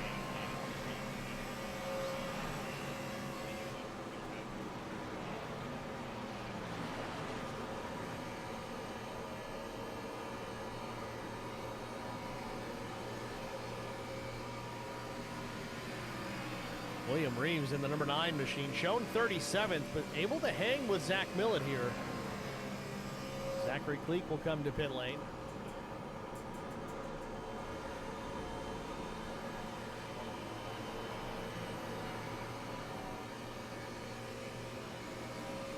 Yeah, the boys are running 6s up there, man. Killer. Austin Beers separating himself. Now I want Adam to win this because, you know, McCann's in P3 in the points, so.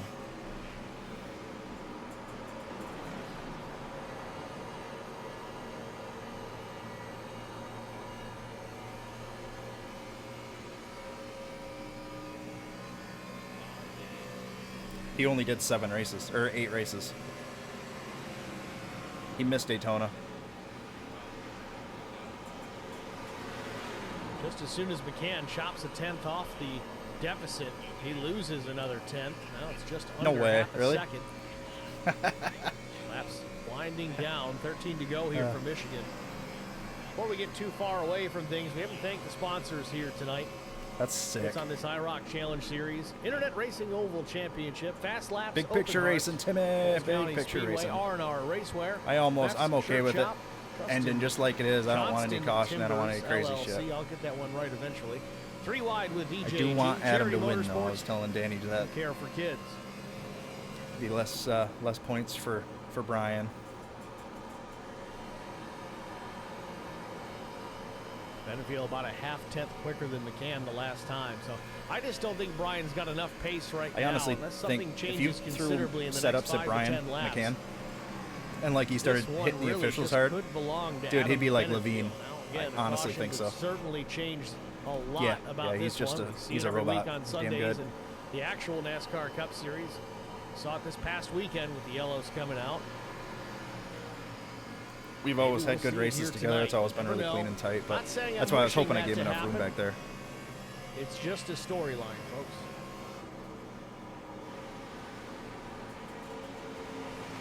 Majors to 7th now, takes the spot from Carson Quapple. Now the 11 of Cleek just made a pit stop, so he's going to rocket past these guys. A real good demonstration of what the difference of new and old tires is.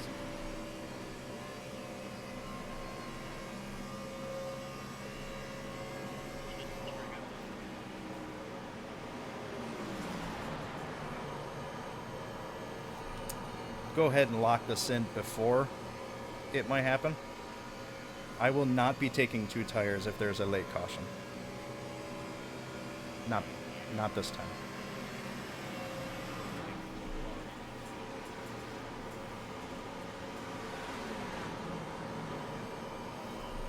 I would just stay out.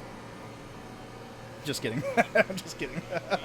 I don't know if Adam Benefield's just playing games with shit, man, I'm turning. Now 0.3 of what am I looking at? I'm turning 41.74s. Seems like as soon as Brian gets there, He loses all that ground. Compared to like mid-39s or whatever. Dirty air obviously going to come into play, especially with this B car. We've seen that a lot this season. That could be part of the issue here, or it just could be Benefield. Hope Adam doesn't blow those, damn it. Taking care They're of his getting pretty stuff, tight up there. Sure he's got enough for at the end. McCann's figured if it Ryan out. does happen to mount a charge here late, can Benefield hold him off? That's what he's thinking about right now behind the wheel, that number 0 machine.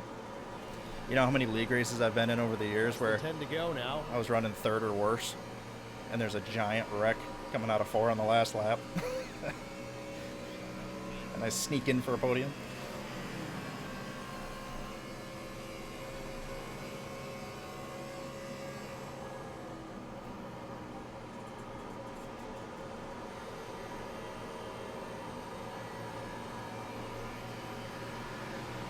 Laps remain. It's Benefield, McCann, Look at our lap Millett, times now, though. Turzak.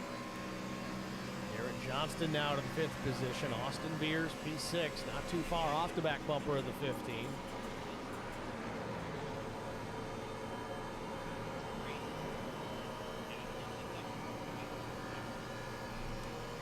Yeah, it was like Carson running a freaking 67 when we were all in the 8s or 9s. It's like, where the hell did that come from?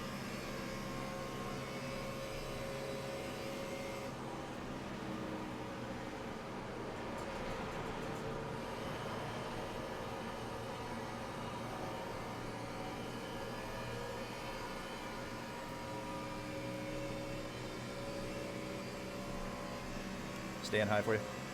Dale Jr. trying to fend off Jason Nilgis, just inches to spare. Nilgis swaps over now to the low side of the racetrack. This is a battle for position and beat the 9th spot. Junior's fallen off just a touch here in the latter stages of this run. Crazy the difference. These 3 drivers, though, Junior, Nilgis, and Sweeting, have been battling each other all race long. And doing it cleanly, I might add.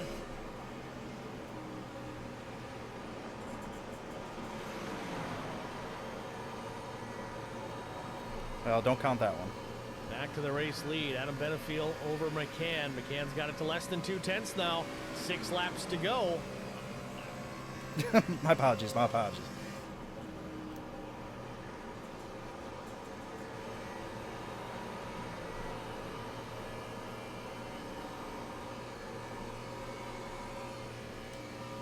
You can count this one, but it's not much better.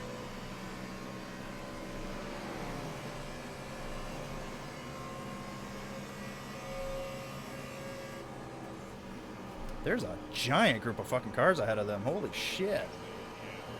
That's going to kill Adam. Adam Benefield with 2 wins on the season so far. McCann with none. Zach Millett, who runs 3rd, with 4.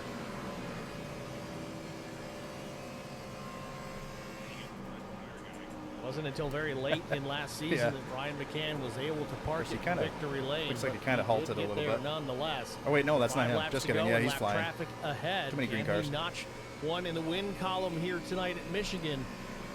He's going to have to take advantage here of Adam Benefield before this one is all said and done. Coming to 4 laps to go. Still lap traffic ahead. Now the 11 at Cleek there up on the leaders. Remember, he's got fresh tires. He's going to be quick.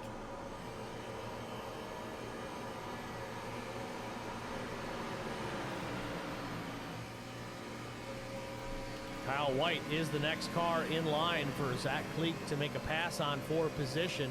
So you know he wants to get clear of these leaders. He doesn't want to interfere, but you see White goes to the bottom of the racetrack, maybe not realizing that the 11 is a position that he could lose here. Jesus. Come on. Cleek made a pit stop at lap 110. Kyle White, so gay. not since lap 90, so very quickly Cleek makes short work and takes that spot, moves Cleek up now to the 34th position. And a caution comes out here late in the race at Michigan. Or should we throw the fuel ahead? And I don't have a clue what it's for.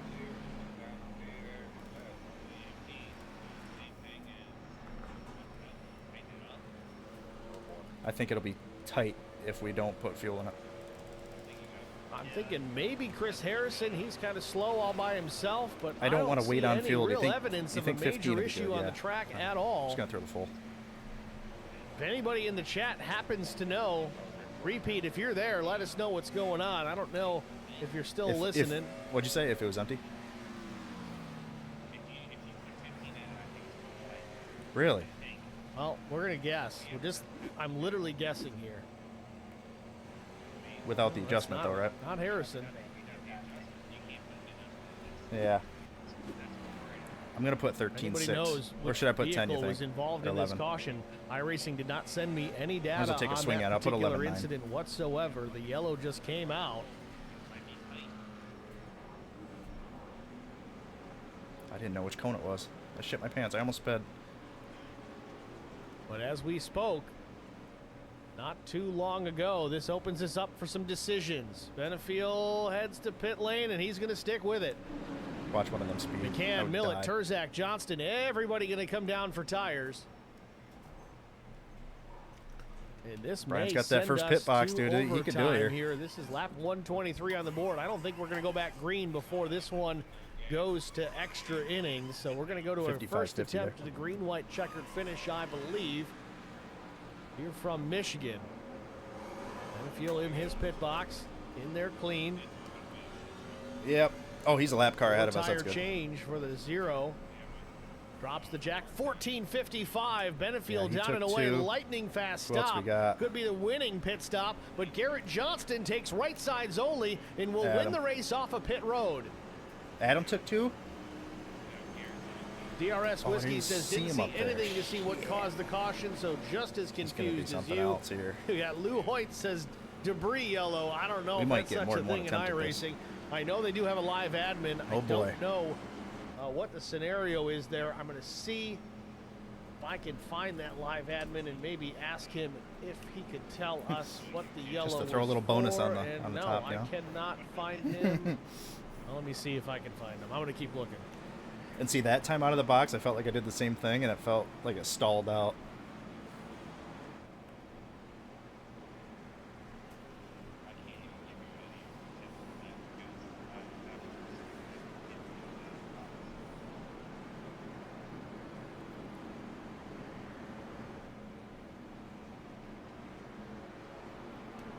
It's going to put me behind. Yeah, there we go.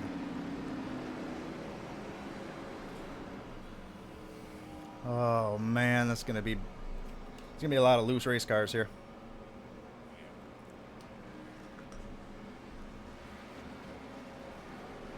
All right, so the rule is you can't pass, change lanes before the line. All right, well, I'm booth broadcaster and reporter, so I was able to talk to left sides race on the inside. I might be in big trouble here. We may have figured this out.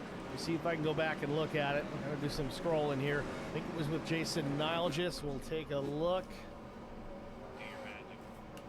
88 to 75 at Chuck Sweeting. Oh, there it is. A lot of these guys behind us are really fast on short runs, too. Shit. Would have been a great finish. At least I know Brian's going to try to make a hole, so wherever he goes, we're going to have to try to follow. There you have it. Chuck Sweeting, Jason Niles is coming together. Yeah, he's behind me. I got straighter on my top side. That's all it takes. Man, in years past, the 75 would have been up on its roof. Okay, good, good. Yeah, he's going to dive it. So, green, white, checkered attempt. Here's how it works. Green flag comes out after we've added some extra laps. If the yellow comes out before the leader takes the white flag, we'll line them up and we'll try it again. We will do that up to 3 times if necessary. If the leader takes the white, then the next flag will end it. Realistically, they're not going to throw the yellow. iRacing doesn't really do that on the final lap, so don't have to worry about it. Pace car is in, ready for our second restart. It's a green-white checkered finish. Front row, Garrett Johnston and Adam Benefiel. Garrett's on right sides only.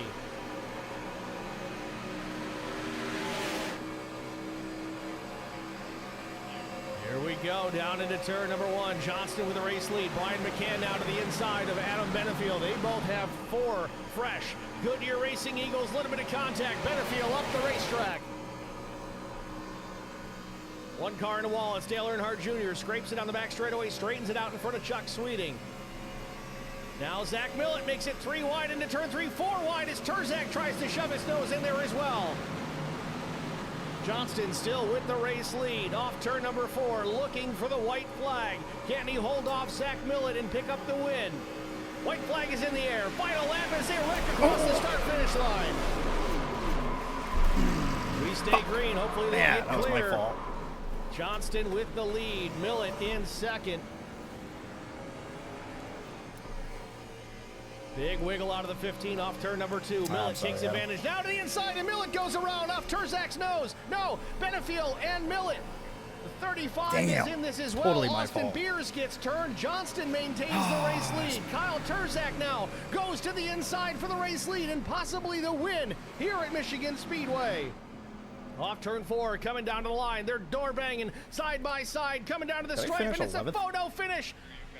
Terzak wins it over Johnston and Connolly. Wow.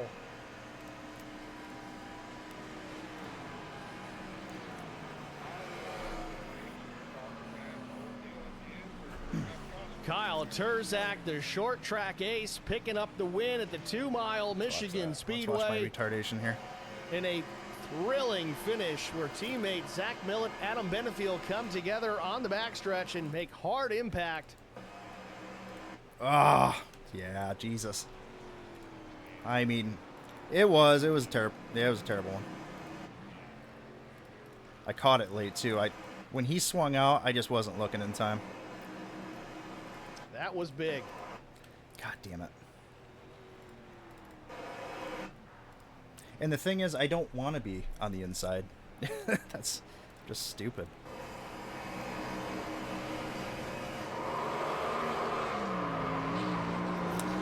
Just fucking blew that. Just fucking blew it.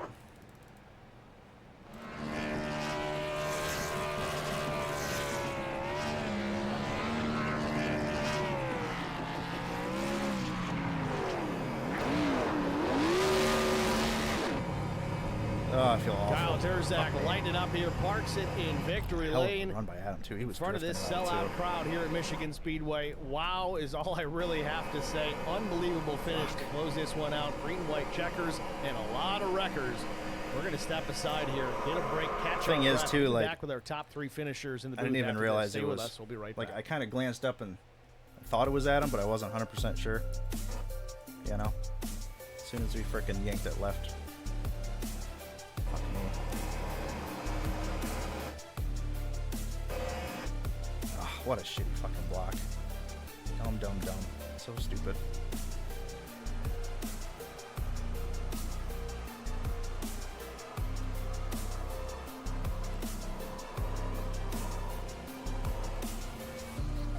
Well, I am sorry that we did all of that just for me to fucking blow it. Spartan Transportation and Spartan Logistic Management is your one source for all your shipping needs. 53-foot dry van shipments, auto transport shipments, full service in-house I don't know brokerage, how. drop lot facilities.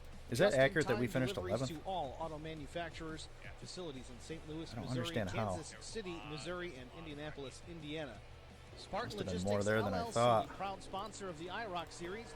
Kyle Steffens, UMP Modified and Silver Crown driver, and Gordy Gundaker, World of Outlaws late model. Let's watch this Visit restart us at again. Spartan-logistics.net or find us on Facebook. Go figure. Yeah, go figure.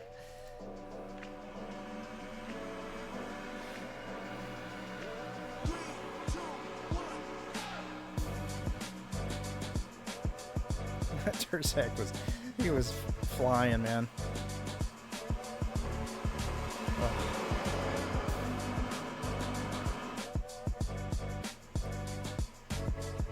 Gave me a hell of a push right here.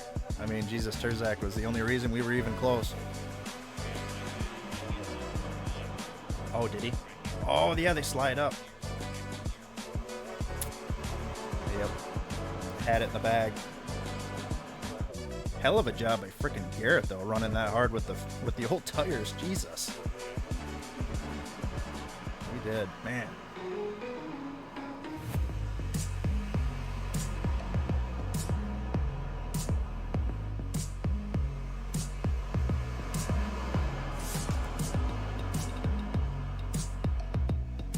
Oh, so stupid, man.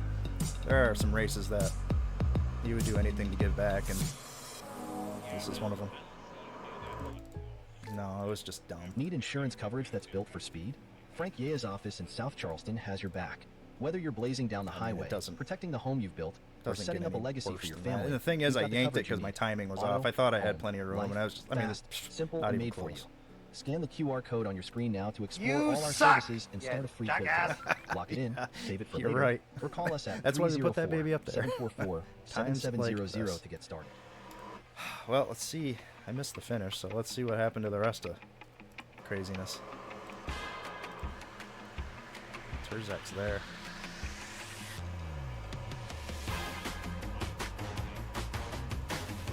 Hell of a run there.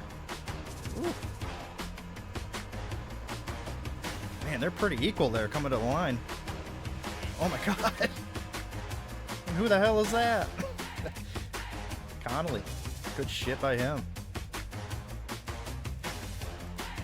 Oh.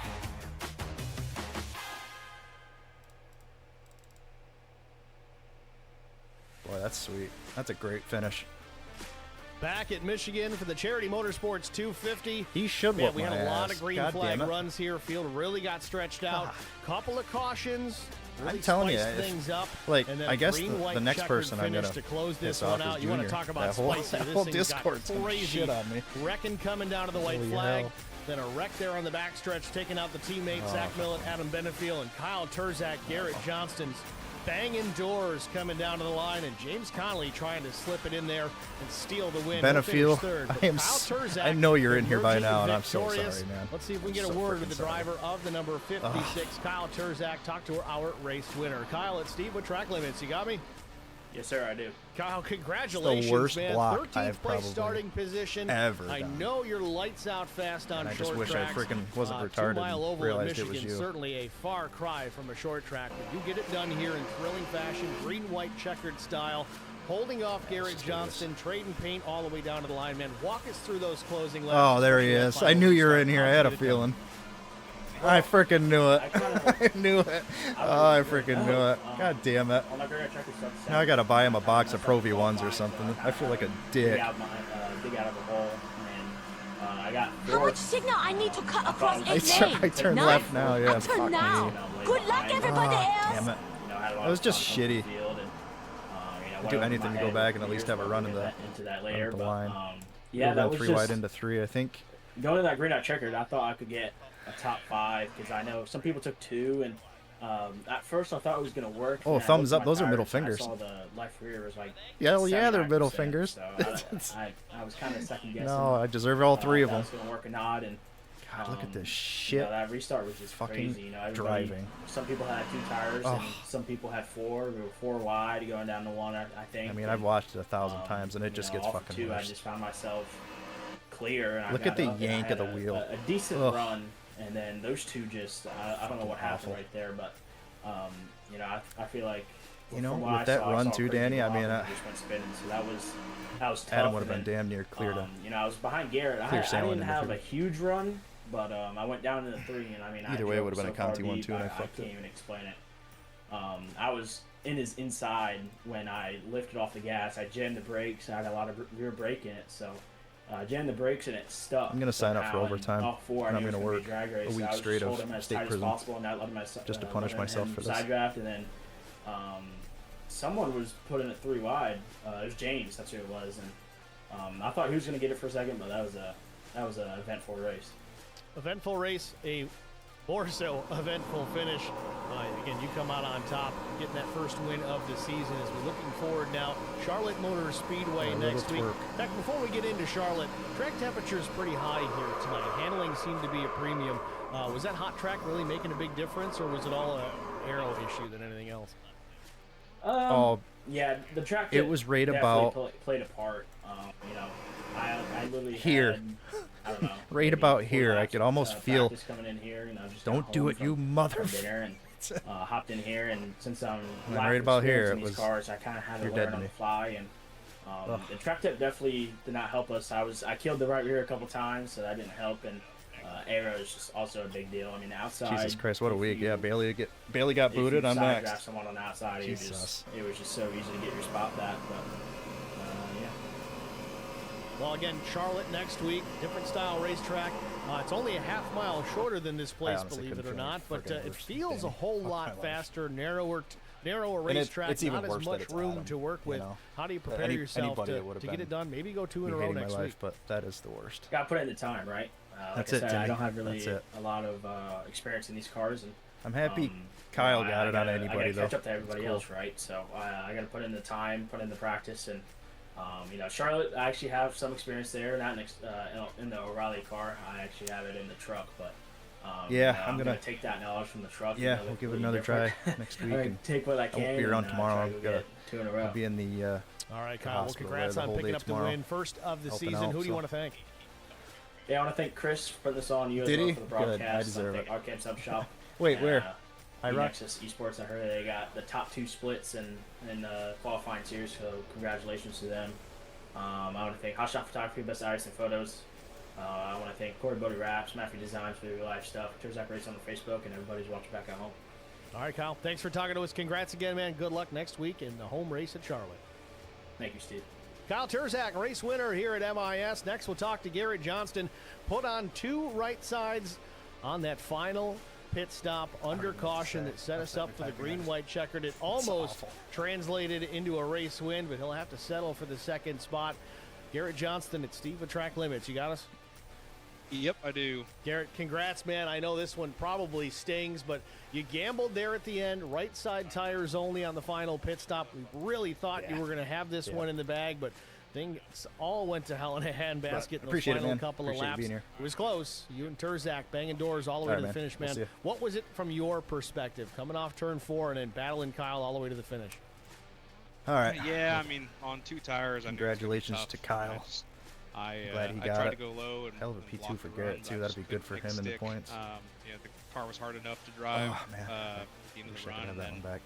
All right, got left side. I'm not gonna go hang up. Promise. 2 fresh rights on it, and it just gets even worse. So honestly, I was shocked to even come away with second. See ya on the next one. To come to that conclusion.